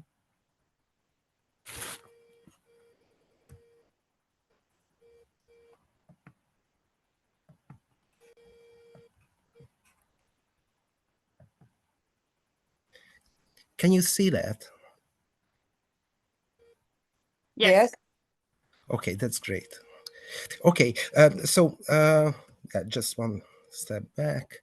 Okay, so thank you really for inviting me. As I was listening in the morning to the excellent presentation by Lorenzo and and Esperanza. I think I could just focus more on the social media aspect of all the questions that came up. I was told to be really brief, 15 minutes long or something like that. So I try to condense what I plan to say, and then I leave the room for further discussion after that. So the topic what I'm going to talk about is the relationship between the social media infrastructure and the way how we perceive reality. For that, I would just summarize at the beginning most of the narrative about the transition from classic media to social media and its basic consequences, what we are pretty familiar with. And then I would try to talk a little bit about the concept of deep mediatization, which I think is pretty useful when we try to understand the lived experience of social media in sociological terms. So how this technology is embedded in everyday life, how it transforms the way how we communicate. And maybe this can be also a starting point to think about how participatory theater or social theater can actually dramatize the way how we consume news through social media. Okay, so start with, we usually have this narrative how the public understanding of social media shifted from the early 1990s and early the first decade of 2000 internet optimism to the reality of social media today, and it is usually framed as an too optimistic period about the Web 2.0,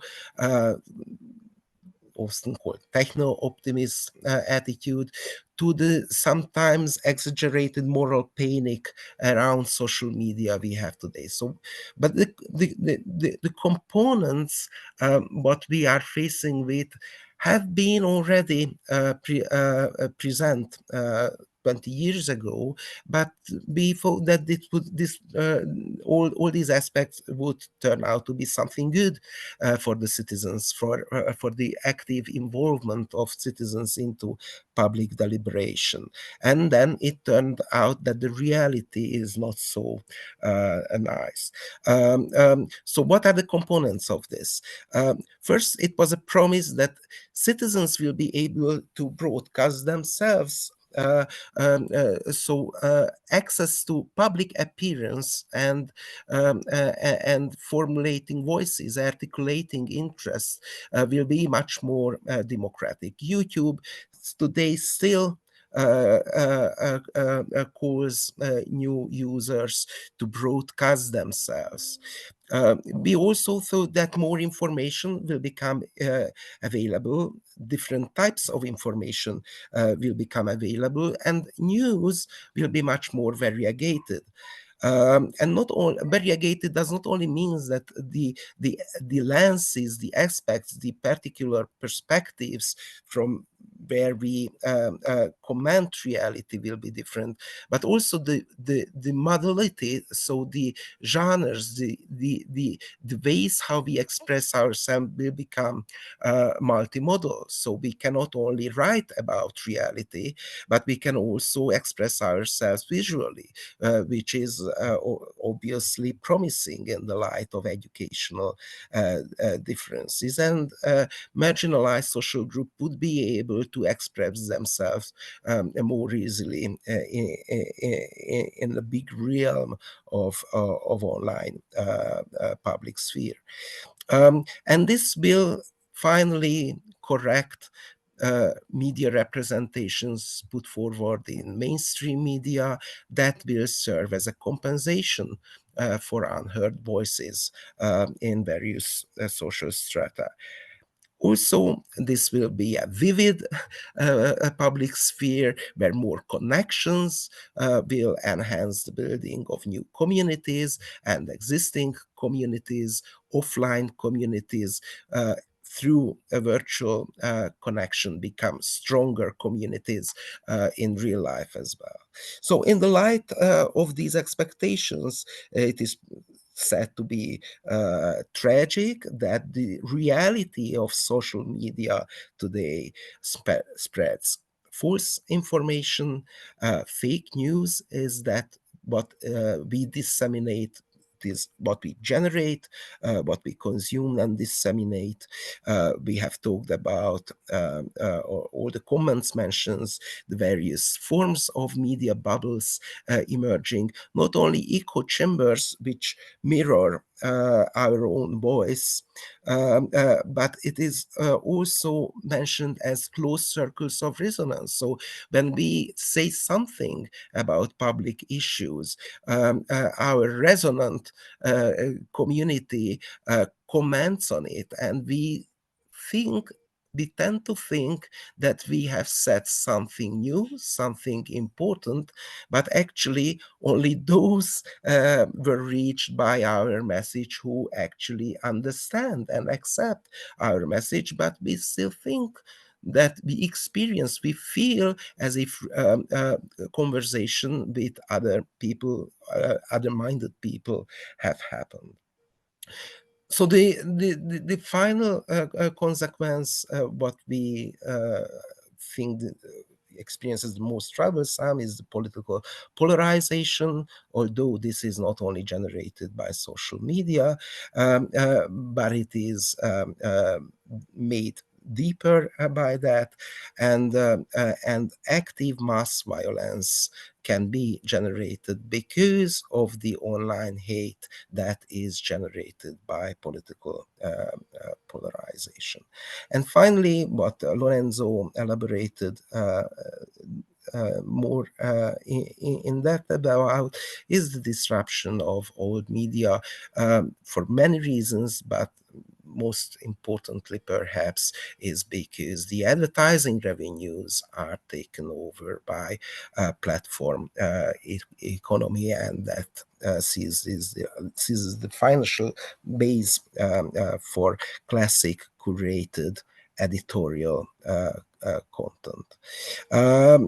The reaction, the financially viable reaction of old media to this situation is pretty innovative, but perhaps one of the most important innovation was how readers' communities were organized, how reader communities are financing through donation platforms, new editorial news editing, but these are all practically behind paywalls, which causes a new social inequality in access to news. So we know from sociological studies practically all around the world that as people grew older and as people are more educated and also male, are more heavy news consumers. And they are ready to pay for these curated news. Younger people under 40 all around the world tend to consume news through social media. And this is not only because of the processes, of the social processes, how social media is built into our everyday life, but it is also an economic question. So young people are less capable to pay for curated news. Okay, so this is the narrative, but what can we say, or is there any grid out there that may help us to interpret the lived experience of social media usage? And for this, to understand how the transformation of news consumption through social media is shaped, we may use this three-layer approach that distinguish between the visible interface, the social media platforms that we are all aware of, that we see, what we learn, where we navigate our activities. We can distinguish this from the platform infrastructure, how economically and technologically the platform is structuring our activities online. And well, there is also a third level, which is a little bit different, is the physical reality of social media, so that what is referred commonly as the soli, the mobile phone, becomes a prosthesis, an extension of the body. So this is constantly with us. This is documenting and our life, and helps us to become really wired through social media. So just going through, I don't know how much money, not how much money, but how much time I have left. But I'm going through rapidly just these three levels. So when Martin, just a technical remark. Do you think you could make the presentation full screen or somehow enlarge the slide? Okay, so you see is in the size as I do. Okay, I'm sorry. I try to change it in this way. Pressing F5. Is it better now? For me, it's perfect. Yes. You can enlarge it yourself to draw to the right. Okay. With the gray line. Thanks. Okay, so when we are talking about the visible interface of it, first it's quite interesting to check what social media platforms say about themselves. So practically all social media platform has an about us entry somewhere at the bottom of their opening page, where they usually talk about that social media platform helps connecting people and preserve and build up communities worldwide. So it's interesting that social media is not using the phrase social in its identity, but connection and community, the idea of community, which it is not really developing. Maybe we can talk about this later. So this is generally coined by Van Dijk as the ideology of connectivity, that it helps us to connect and build communities. Yeah, it's funny that there is one social media platform which has nothing to say about this connectivity ideology, about how they make communities, and that is X, which just erased all text from the about description inherited from Twitter.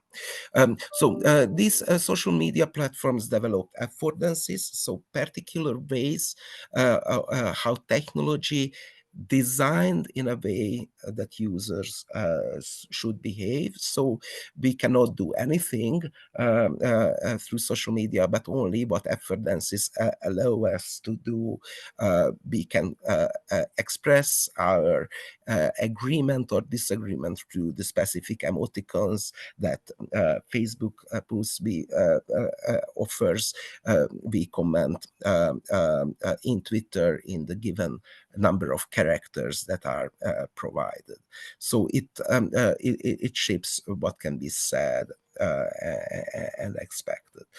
I'm not sure if the expression of activity, of activization of citizens is still a viable term when we trying to think about how to use a social theater to mobilize people, because our common experience that we are not too passive when we are using social media, but we are also forced to constant activity. And I'm not sure if we can distinguish online and offline activity and passivity anymore. But so we surely experience this content pressure to interact with the content, interact with each other, and maybe this is causing a sort of fatigue, tiredness, when we think about behavior in social media.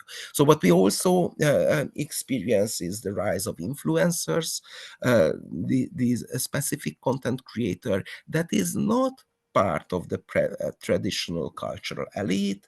They are not musicians, intellectuals, artists, or journalists, but it is a specific skill that generates attention, generates engagement, and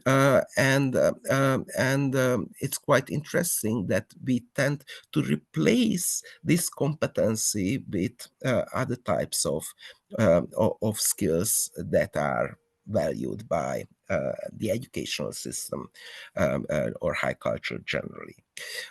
We also do see that the media content available as news through social media is pretty often paid multimodal political ad campaigns that shapes a political situation.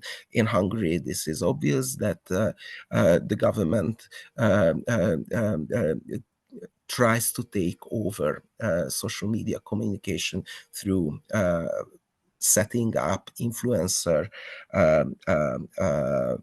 cohorts called Megaphone, and obviously this is something shaped the Romanian presidential elections lately.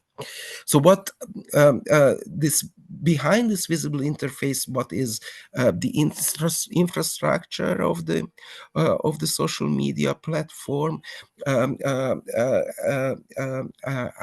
are described at least through three different angles. So one is what generally called the shadow selfie. So this is not the selfie we make, but these are the digital traces we leave by managing our self through the social media.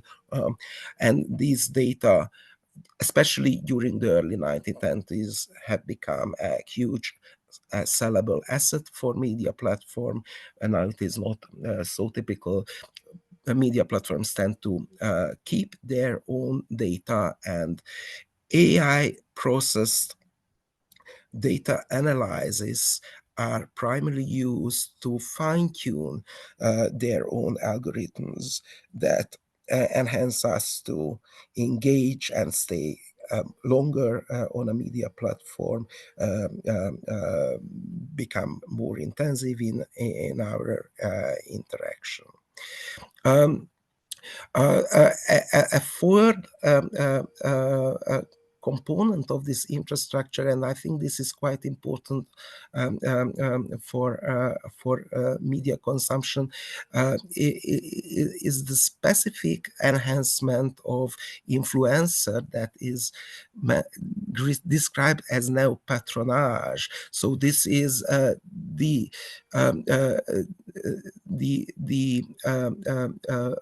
vividity of the social media that is kept through influencers who are able to mobilize new users more intensively and engage them in interactions. And I think Jordan Peterson, I'm sorry, the initial letter is not meant to be in small caps. So Jordan Peterson super fan base was built up through Patreon. we tend to think about Patreon and donation system as a remedy for traditional media, but it is structurally, this is also founded by the platform industry, and it can generate new movements of various ideologies. So this is not a guarantee for curated news and for better access to information. And when we think about the third level of social media usage, this is what we tend to reflect less when problematizing news consumption, but it does make possible a constant online presence, which means that we are able to instantly broadcast ourselves, intentionally or not. And it also means that the traceability is not, so digital traces are not only about our online activity, but practically about all segments of our everyday life. And how platforms try to shape affordances is not only based on online behavior data, but practically on all sorts of data on all sorts of everyday life. So how we can understand this transformation can be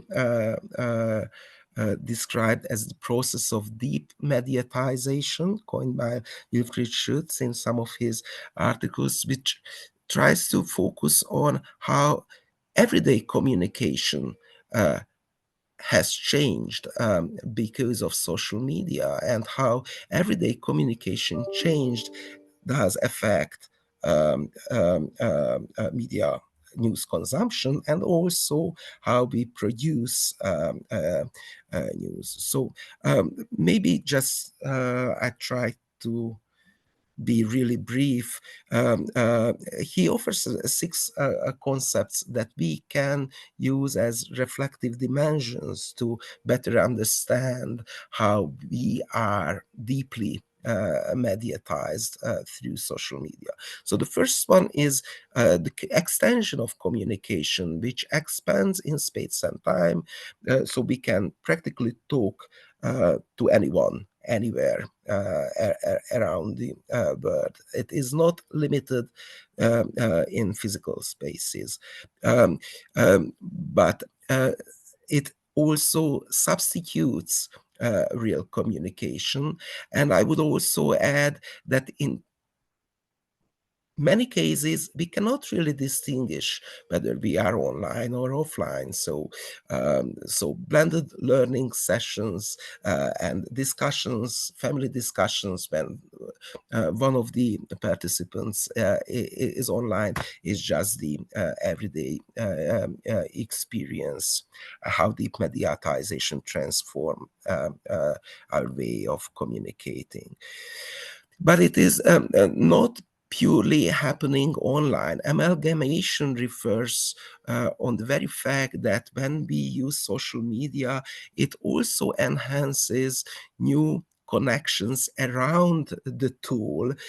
So I do see my daughters, the friends of my daughters who are coming together to look together and comment together some of the posts shared by their mates.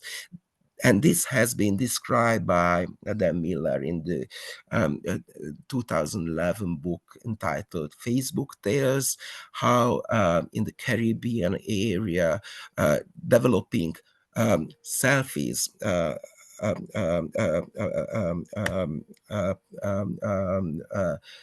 identities, making the identities for social media platform is actually a very vivid offline community generating activity of us. So accommodation refers to all the affordance-led algorithmic technologies that I have mentioned, how we get addicted to constant media usage. But this is not only about the personal use of media. Adaptation is an extension of this accommodation concept. Is to describe how all sorts of institutions, so schools, workplaces, have to adapt by obtaining new skills to manage social media and transform their prior activity to be compatible with this technology. But we also need to keep in mind, and many of the comments in the morning mentioned this, that how social media through technology. Sorry, Martin. Sorry, just a Yes. moment. Are you changing the slide? Because it seems to me that you are proceeding, but the slide is the same, or I'm wrong? Yeah, this is the last line in the slide. This is the next one. Okay, sorry. Okay. So I'm just going one step forward to ask a couple of questions that how all this transformation that social media causes in our everyday life can be understood through social theater. I think what can be useful here is what Raymond Williams described already in the 1970s, that we live in a dramatized society. And it was understood practically to describe the tabloidization of media. So popular tales and storytelling becomes dominant, dominates over serious arguments and deliberation in news.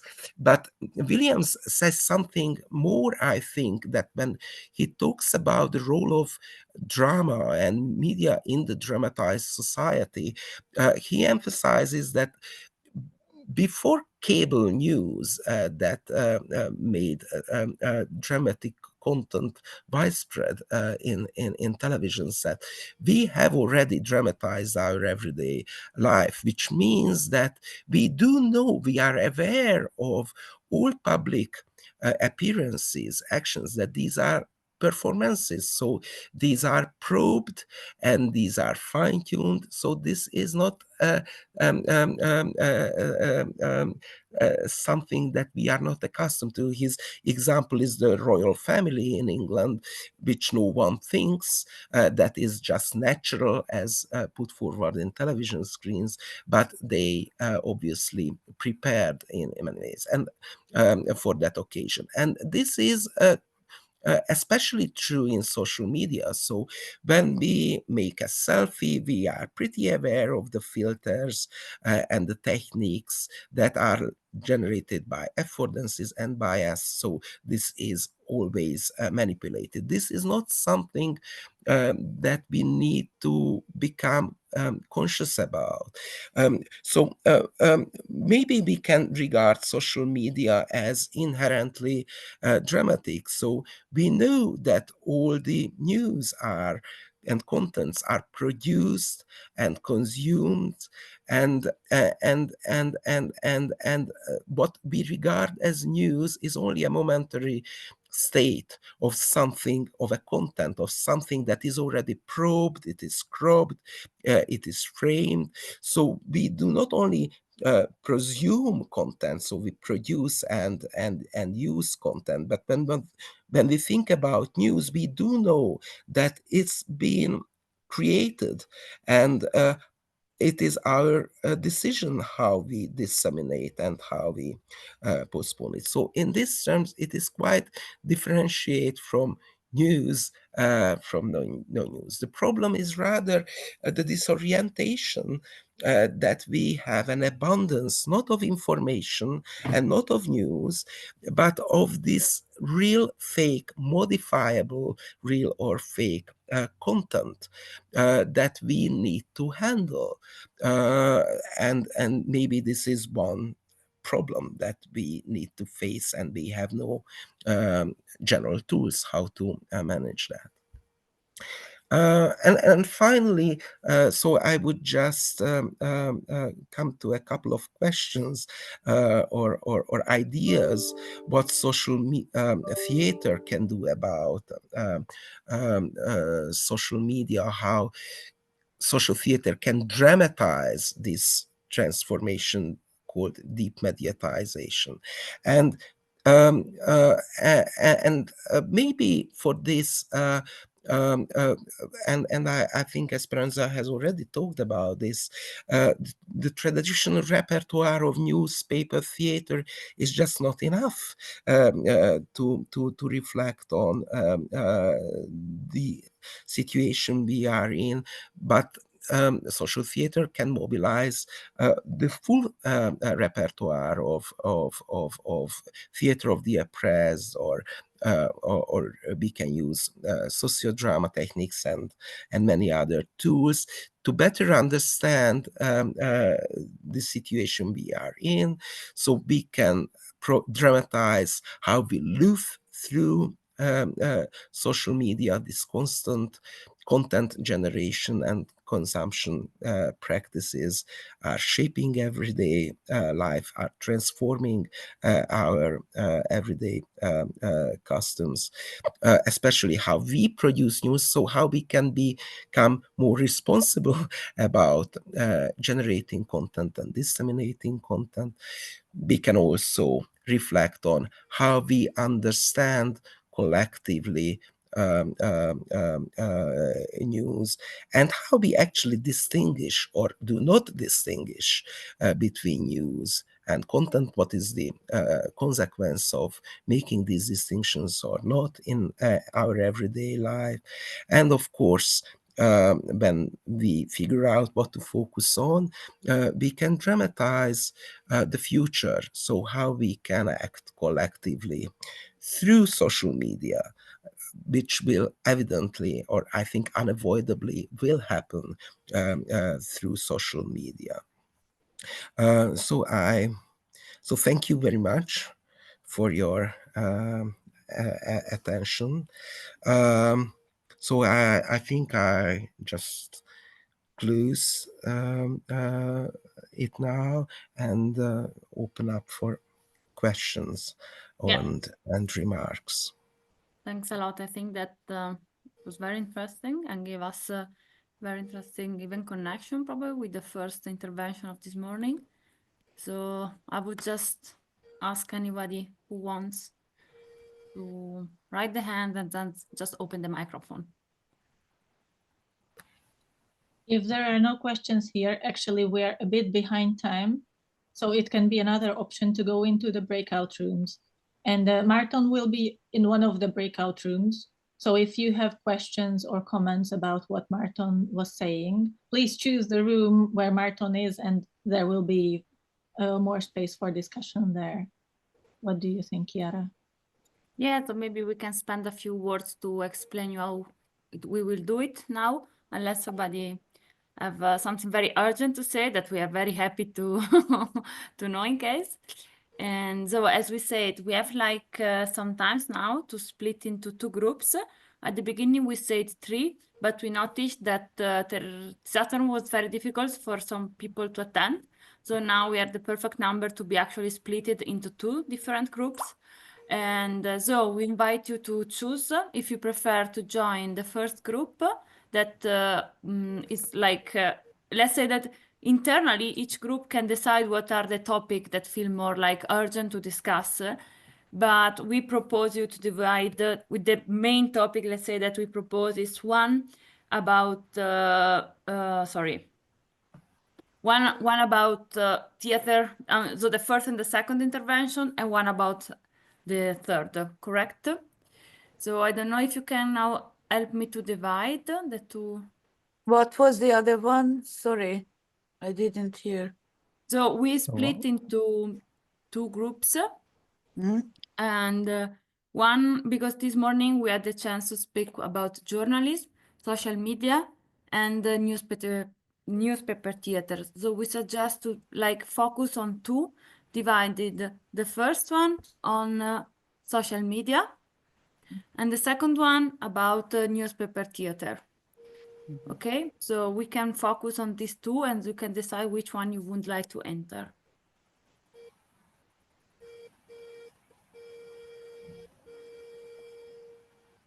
And to do that, I think you should see already the possibility to jump in on your screen.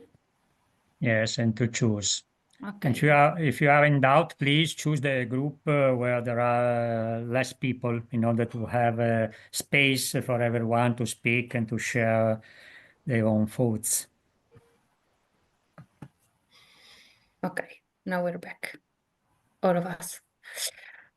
Okay, so as mentioned, we would like, now we are still 40 minutes to go. We need a little bit of time at the end of the session to let you know what is the next steps of the project, so what we'll do later on.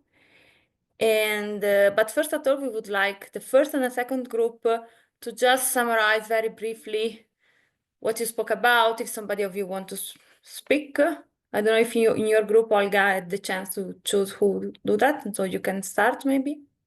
Yes, we did. So Sofia and Francesco, maybe you can take this part.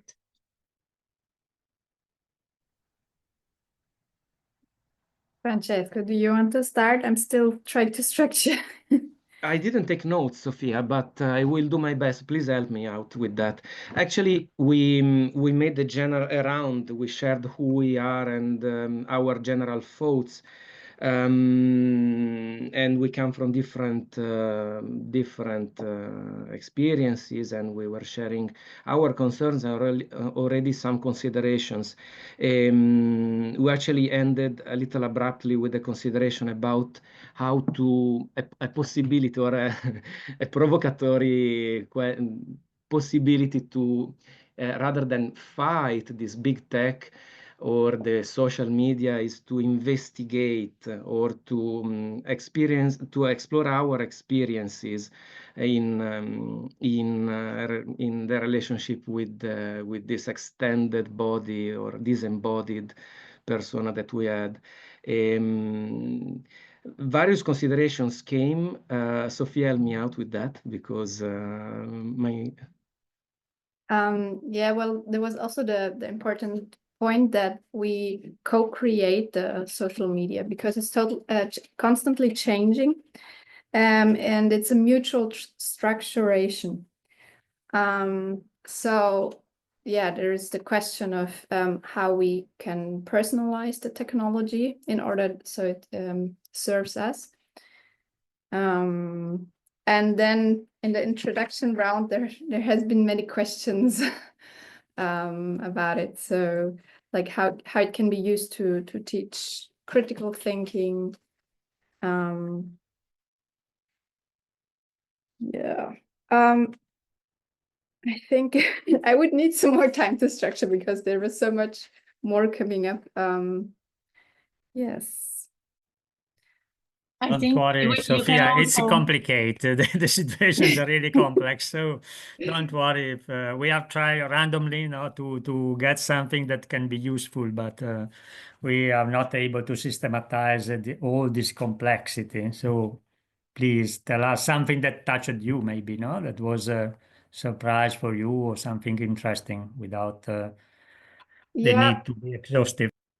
So maybe also like that how we can use it for our own storytelling, or to use, well, all the social media is very dramatic, and it's all about emotions and that it creates within us. So yeah, that's something we could play with, like all the emotions created within us, and also what it does with us.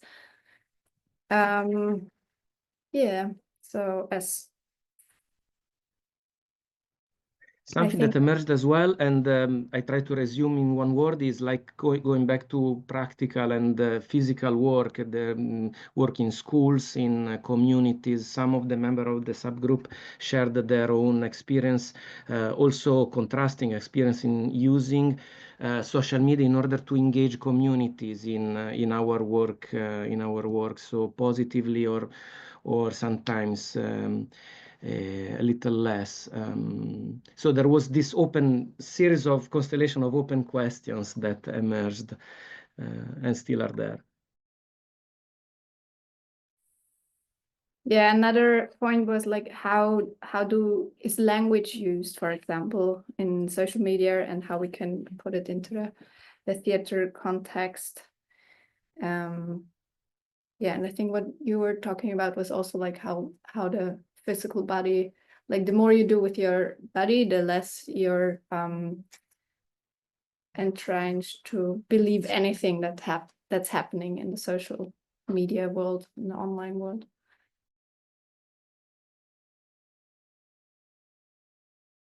Have you talked maybe about the topic that emerged in our group, the fact that the social media are much more based as language, no? You mentioned, Sofia, as a visual language instead of verbal language. So not verbal logical language, but visual language and slogan, and very big impact on people using elements that are touching most emotions and so and so and so. Have you discussed that or not?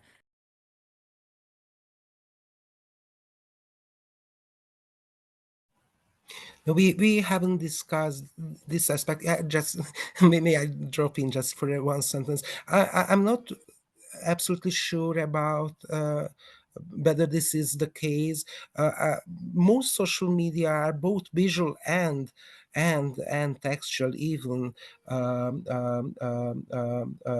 Instagram uses a textual language, and Twitter or X is mostly led by text. I think this is the combination of a of visual and textual, moving images and still images in a new language that is specific to the platform, is what we need to face with. So we need to learn the specific language that is afforded in that platform, and and it is changing in itself as well. Another question that was raised, that how we can use the newspaper theater as a tool to burst certain bubbles, because that's very specific in social media, that you can create these bubbles of information, of sharing, and so on. And can it be used to burst these bubbles, to escape it?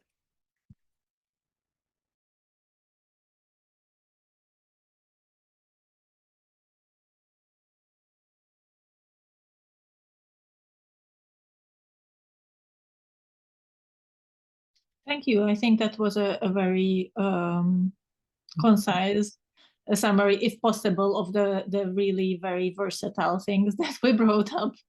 Yeah. Thank you so much. And Sorry, I'm Olga. curious to hear what happened in the other group. Excuse me, Olga, about the last question that Sofia brought. I remember that in the chat, in the morning session, there was someone, maybe Amit or maybe Uri, I don't remember, or Francesco, maybe. You talked about this bubble and something that positive, not a negative, no? Because we are talking a lot about the negative elements, but there was one of you that told something, maybe it would be nice if you can share more, because there was a concise comment. Maybe it's better to share and to develop. I don't remember who. Yeah, I think I said Islands of Sanity, which comes from Margaret Whiteley, which is around system thinking, and she speaks about system changes, kind of the action of creating islands of sanity within an insane world.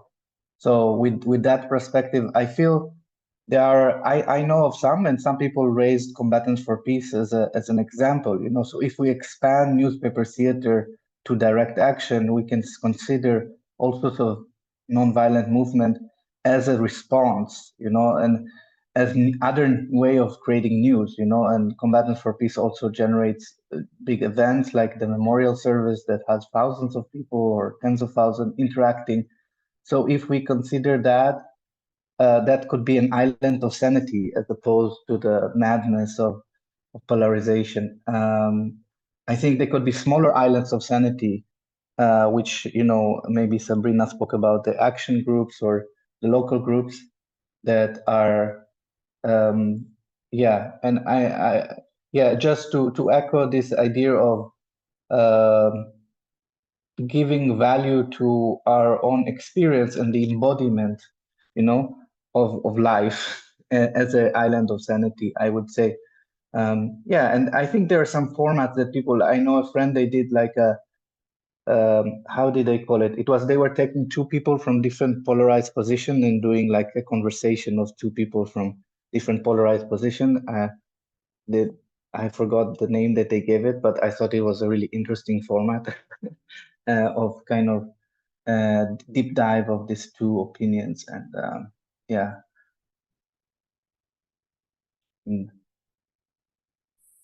The places of possibility. Sorry.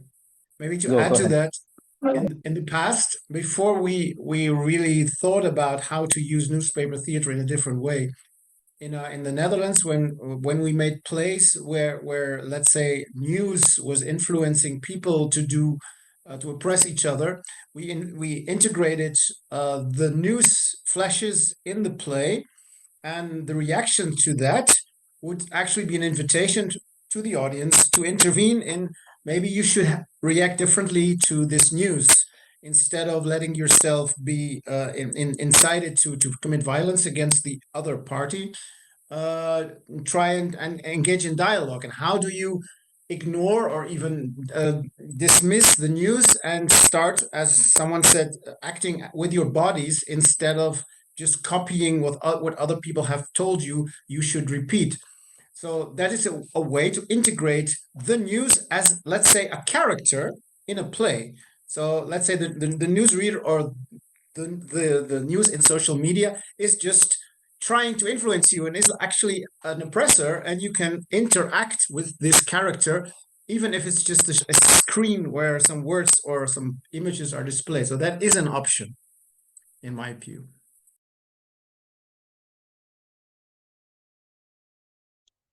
And just to add something that stayed with me in the end in your presentation, Martin, I don't know how you said, but it was about the future and about dramatizing the future. I think that's another approach to dramatize the day after, you know. So in Combatants for Peace, which I connect with, there's some people, we talk about the day after, you know, we have the ceasefire and like the power of the day after on the collective imagining a possibility. And what if, you know, we think of the news as the space where we imagine, you know, peace or whatever, regeneration, and that is this news.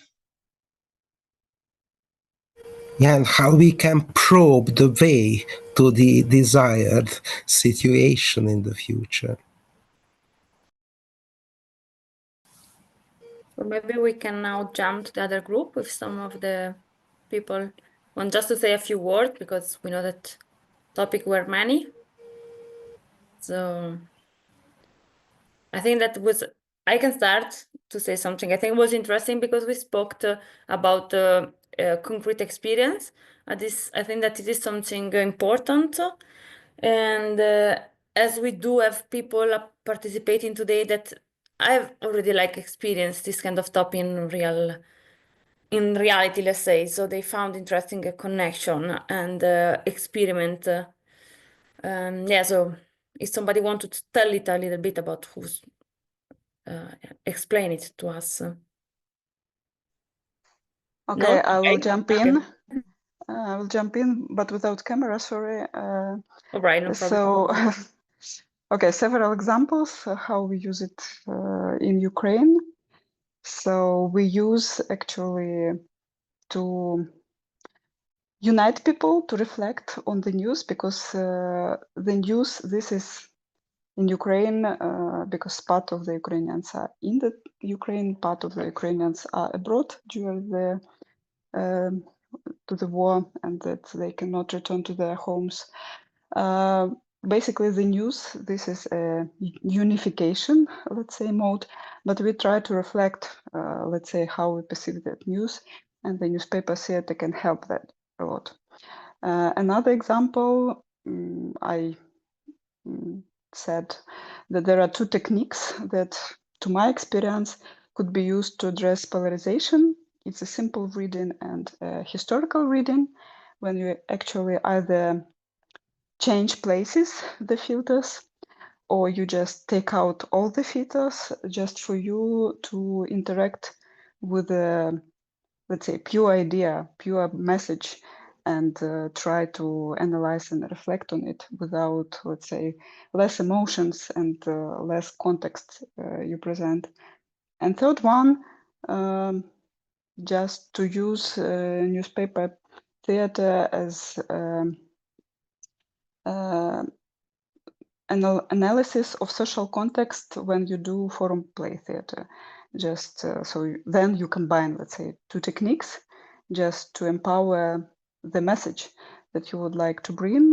But I think Roland already said that they actually put it into the performances, and people already were reacting, and maybe they might intervene in the news. Yeah, so this is from my side. Yeah, and I think that probably the most interesting thing was actually the second group, the exchange about this use of it. And I think that this is just the beginning of a sharing that we will increase to in the future. And we do have still a little bit of minutes and like time. If there is any other question, or like because in the chat this morning there were many different topics, and if somebody want to share something that we didn't have the time to explain in the first and the second group, we do have some times also now, a few minutes. Can I ask a question? Hi. Yeah, sure. Hi, I'm Jojo, and I'm from Newcastle in England. Just a couple of things really, sorry, I thought I would share. First of all, I was interested in what Sabrina said about how she's used newspaper theatre to sort of fight against gender-based violence, and I just wondered if anybody else in the group had ever done that. So I run a theatre company, and that's what we do here. We use different theatre techniques to create social change. And to be honest with you, just I don't know loads about newspaper theatre, but actually listening to all of you, so thank you very much for this. Listening to all of you today, I actually probably use more of it than what I think I'm doing. So the big example of that was that I've been in schools working with young men. I mainly work with women survivors of abuse, but I've been working with young men, like talking about incel culture. In my local area, it's huge, and they're really influenced by obviously social media, the news, and also what's really huge is that they're listening to their parents who are influenced by the news, not just social media. So I've gone into different groups and done loads of drama workshops with them, and actually changed the way I'm not saying hugely changed, but there's been steps of change by showing them the truth. That was discussed in the group that I was in, like how do we show these people the truth, like, because obviously whatever's on social media or whatever in the news, if you know British media, it's horrendous. And we've got like the Sun and horrible tabloid newspapers that are just printing awful, not even real stories, and they've been getting away with that for years before even social media came along. So obviously, I've been going into these rooms with boys who've been influenced by incels like Andrew Tate, and basically saying these young people are seeing a different truth to me. You know what I mean? So we've been actually exposing incels to these young people by actually saying this is, and it was hard because I've had to go on social media and read and look at different things and look at different articles, and we also changed the way that articles are written about women as well, and we get like the groups to do that. So I just wanted to share that really and just say thank you for kind of opening my eyes to a lot of the newspaper theatre stuff that I kind of feel like I didn't really know about, but now I do, and I feel really inspired by listening to everybody today. And I hope that we can make connections and continue this. But for me, I kind of think my question is, you know, has anyone else used or done anything around gender-based violence? I know that's a huge question, so I'm happy to leave my email and connect with people after this as well. I'm going to stop speaking now.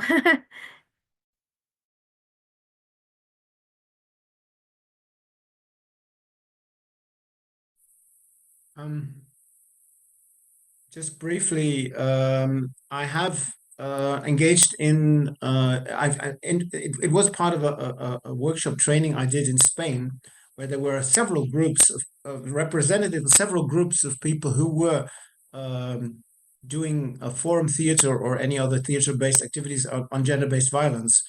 Because femicidio, of course, is a big thing in Spain, and especially after it was just after the horrendous acquittal of these boys, these 4 boys who had raped a girl in the Basque Country. I don't know if you this is a couple of years ago, 2018 it was, and so there was a huge media spectacle around it, and so we actually worked around this issue for a whole day.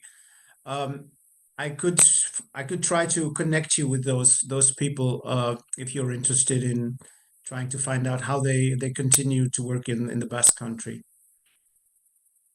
Thank you. That'd be amazing. I'm going to put my email address, so if anybody, Yes, I know not everybody wants to talk on a big forum like this, so I'll put my email address on, and anyone can get in touch with me and check out Work Your Ticket as well and what we do here in the Northeast.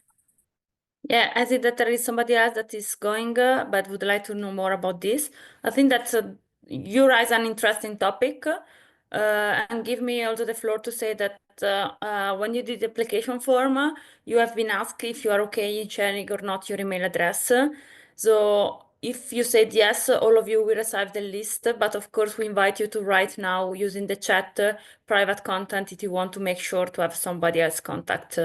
But we do provide the list of at least for the people that said yes to sharing. And yeah, for some of you that have to go to pick up the kids, and we do know. Just a moment. Yeah.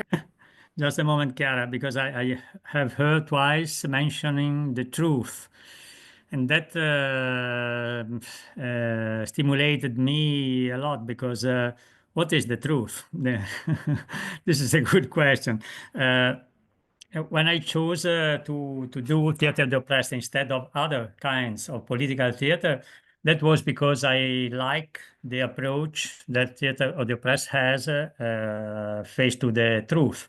No, in my opinion, the idea is that theater of the oppressed should be political, so should stand, no, should take a position, of course, about oppression and against oppression and so and so and so. But that doesn't mean to lose the maeutic attitude, the maeutic approach. That means for me not to be convinced that we have the truth and we have the right to provide the truth to people because thanks to the theater means, because they are more effective in convince people. Because for me, this is propaganda, it's not a theater of the oppressed. I like the side of theater of the oppressed that try to combine, and it's not easy, our beliefs in a better world and against discrimination, against violence, and so and so and so. But in the same time, this kind of opening, it's a kind of research, in my opinion, the truth. It's not a data that can be just provided to people, according to Paulo Freire as well. No? So I don't know what do you think about that, but it's a big issue for me. It's an ethical and political issue to think about the truth and to carry on the truth to people instead of to research with people and to give voice to the persons that have no voice about an issue. No, for instance, migration. It's very rare that migrants can talk, in the public space and can express their own opinions. For me, one objective, one goal for Theatre de Presse and also newspaper theatre, it's enough if we reach a point where the people that are not heard can give their voice publicly and be heard. No? But I don't have the aim to reach the truth or to provide people with the truth. It seems to me another kind of way, much more linked to propaganda instead of myotic approach. But this is an open debate, of course. But, I would like to provoke a little bit the discussion, but not. We don't have so much time, but please take floor if you need. I wanted to share a thought that came up that is not related now to the truth or those approaches. But what I was thinking is that how the media uses oppression or talks about oppression in a way that still oppresses the oppressed. And what kind of oppressions are spotlighted? Because, as we know, there are many different kinds of oppressions, but some oppressions have more spotlight and some oppressions don't receive any spotlight. And who has the voice?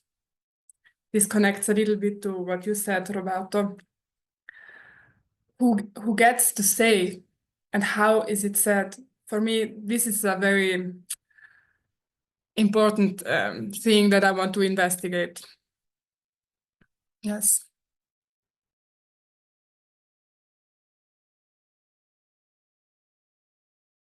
Yeah, thank you, Anna.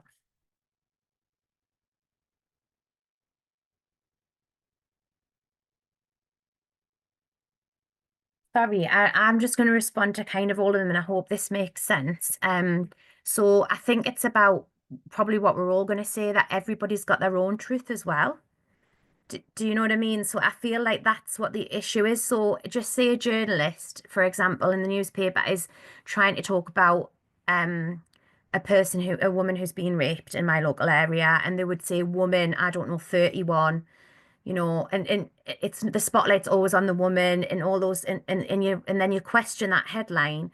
That journalist might not actually, they're telling the story, they're telling the truth, they're giving you the facts, but actually they don't realize that maybe the headline is concentrating on, I don't know, because sometimes you say,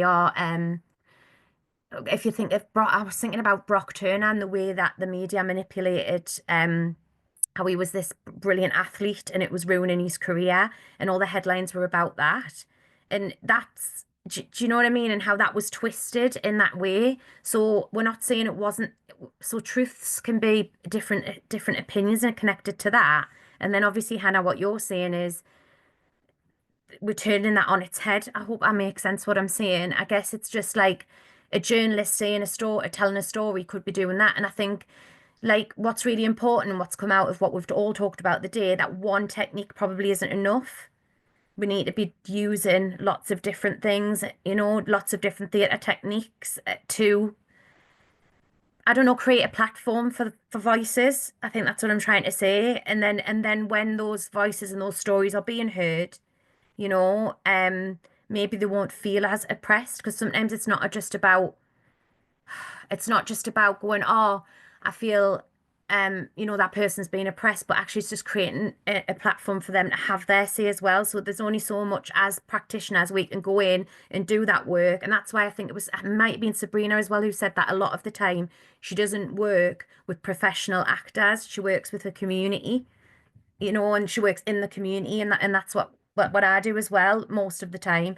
I hope that answers, or kind of just throw that in, kind of what Roberto was saying and Hannah.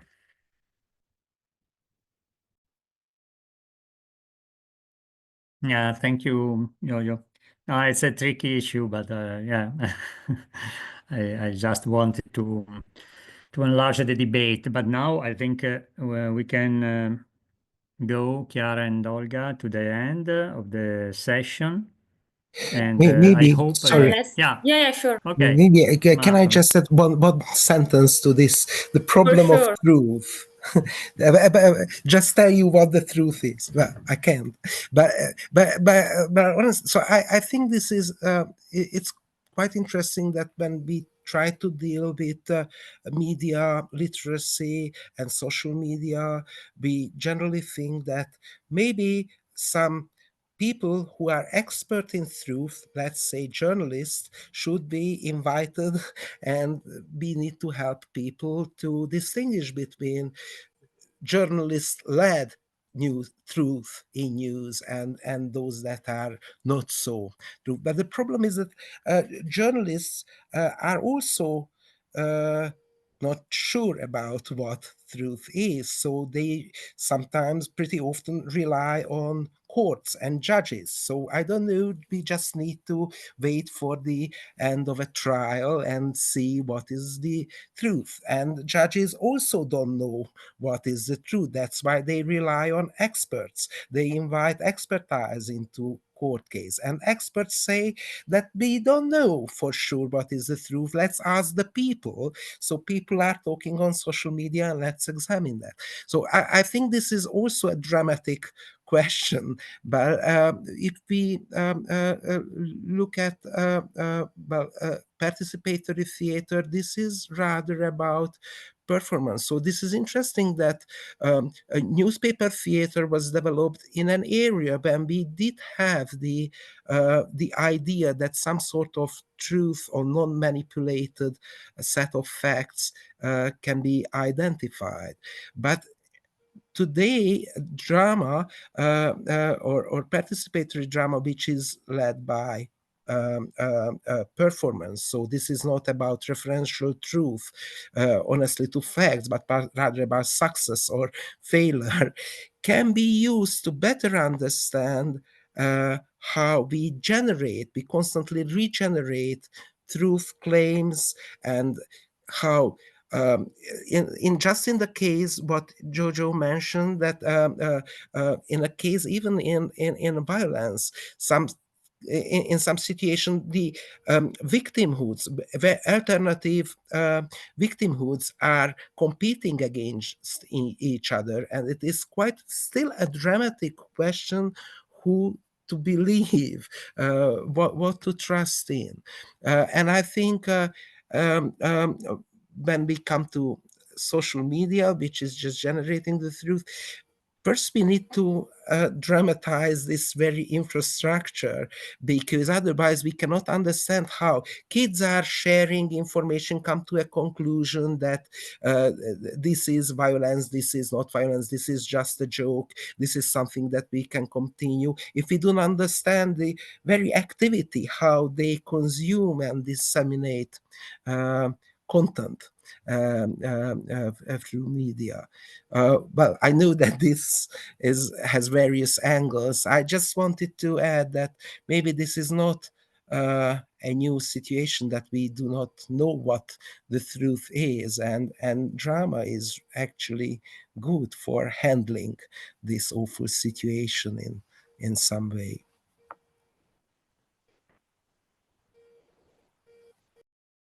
I think that this opened up another hour of discussion, but thanks for sharing. And I also think that we do have a lot of ideas. And luckily, we do have only 5 minutes. So we would like, first of all, to respect the time. But we invite you to, again, be in contact with each other if you found similarities or discussion or anything you would like. We would like just to take 5 minutes to explain you what is the Netto project and what are the next steps. We left it at the end of the seminar first of all, because we think that is something that we can share with an email. So you will receive a kind of long email with more details on where you can find information about our project. We just would like to say that it's a small scale project of the Erasmus.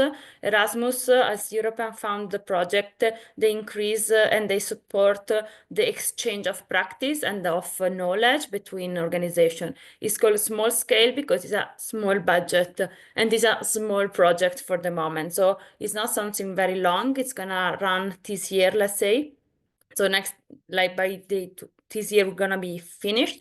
But we do think that this is only something to start to work with this topic. And as we say, there is Italy and Hungary involved. So the next steps will be basically be rooted in those two countries. We will have 2 additional online seminars. We will let you know all the people that attended. If you're okay with that, we'll give you more the calendar and everything. But just to let you know what's going on now. This was like the first step, the first seminar to jump into the topic. Now, in March, from the 17th to the 21st of March, again, I'll write you an email with all the dates, but just to let you know, in Italy, we will have a training, a first training about all the topic we discussed, so new newspaper theaters in putting into practice. So it's gonna be not online, of course, but in presence in Italy.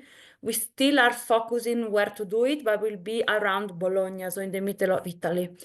We will have 20 people participants, some of the staff, but we do invite people from abroad. So all of you could be people attending. Practical information. The training is for free.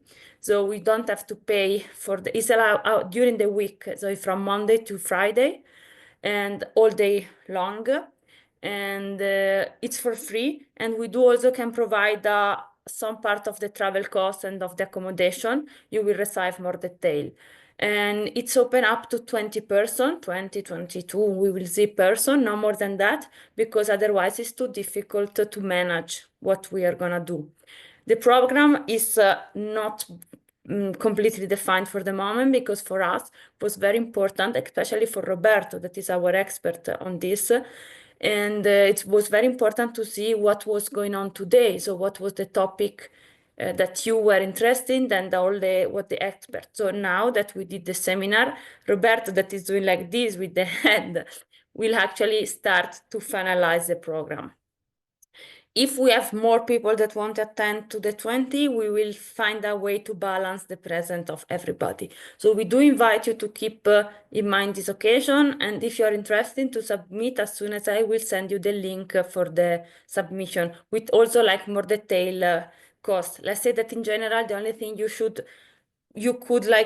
need to pay is part of the accommodation, especially if you have special needs or so on. But we'll do our best to cover as much as possible, and the travel cost as well. And what's going on after this? That's gonna be a training, and we will support especially the participation of people that can actually use newspaper theater technique in their workplace, so in the reality. And after that, in Hungary and in Italy, so based on national level, we'll organize several try to use it. So I know it's difficult, so we do think that is more easy for people that are in Italy and in Hungary, but if you're interested, we'll keep you informed as well. We will practically use the tools that we developed during the training in real context. We don't know exactly the place now, because can be appraised, as we mentioned, can be applied to violence centers, to migrant centers. We have different occasions, but we would like to do something real after that. There will be another seminar online to share the result and to share what we did, and some events locally to show, to try with a real public, more or less, what we trade. We found out that there was in the past another project that spoke about this. We are in touch with them, but others beside them, nobody else approached this topic this technique in this field. So we do consider it like a first step. And for this reason, we are more than happy if you say, I'm not into the training in March, I have my own business, but keep me. I mean, we do think that it's only a first step into something quite new, let's say, in developing and so on. And yeah, so basically it's gonna all take place in 2025. So let's say spring and summer will be quite demanding from our side. But even if you can just join at the end for the final seminar, and then of course, as any Erasmus Plus project, we will produce an handbook, so a little manual that we don't want to be boring, repetitive, but we'll try to be it as useful as, as more easy to use as possible. And we all receive, of course, it for free. Yeah, sorry for, I was very quick, but because I wanted to respect the timeline we did. You all have the Netto email. I am the one answering, so sorry if I bother you with many requests, but if you need anything, just write us. And if you want some contact from the group and you couldn't ask directly here, I can do like mediate between people. Very happy to do that. And after this meeting, you will receive an email with all the slides of the people speaking today, the contact list of the people attending, and the web page where you can download the recording of this meeting. All the material are free and you can share, because we are more than happy if it goes around and more people keep thinking about those topics. So feel free to disseminate anything. We are more than happy to do that. And an evaluation form. Yeah, sorry.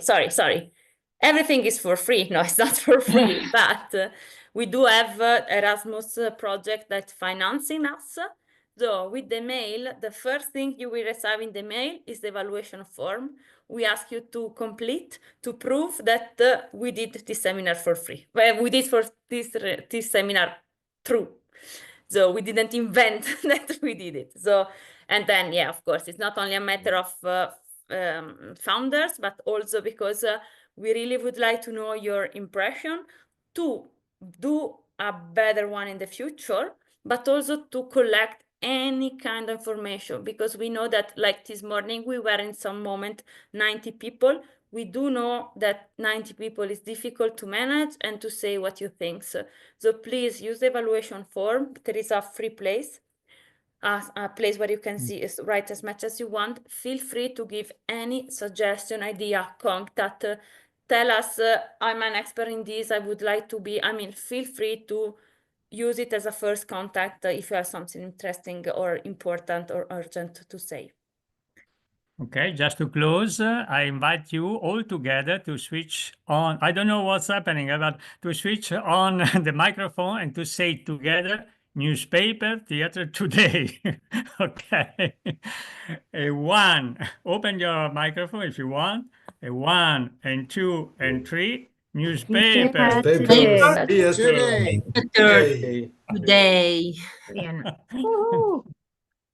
Crazy we're ending. I had another exercise, but it's late now. Yeah. So see you. I hope to see you in the training or elsewhere. Have a nice day. Thank you. Thank you. Thank you. Grazie. Ciao Francesco. Ciao a tutti. Ciao ciao. Grazie Ciao. Roberto. Ciao. Ciao.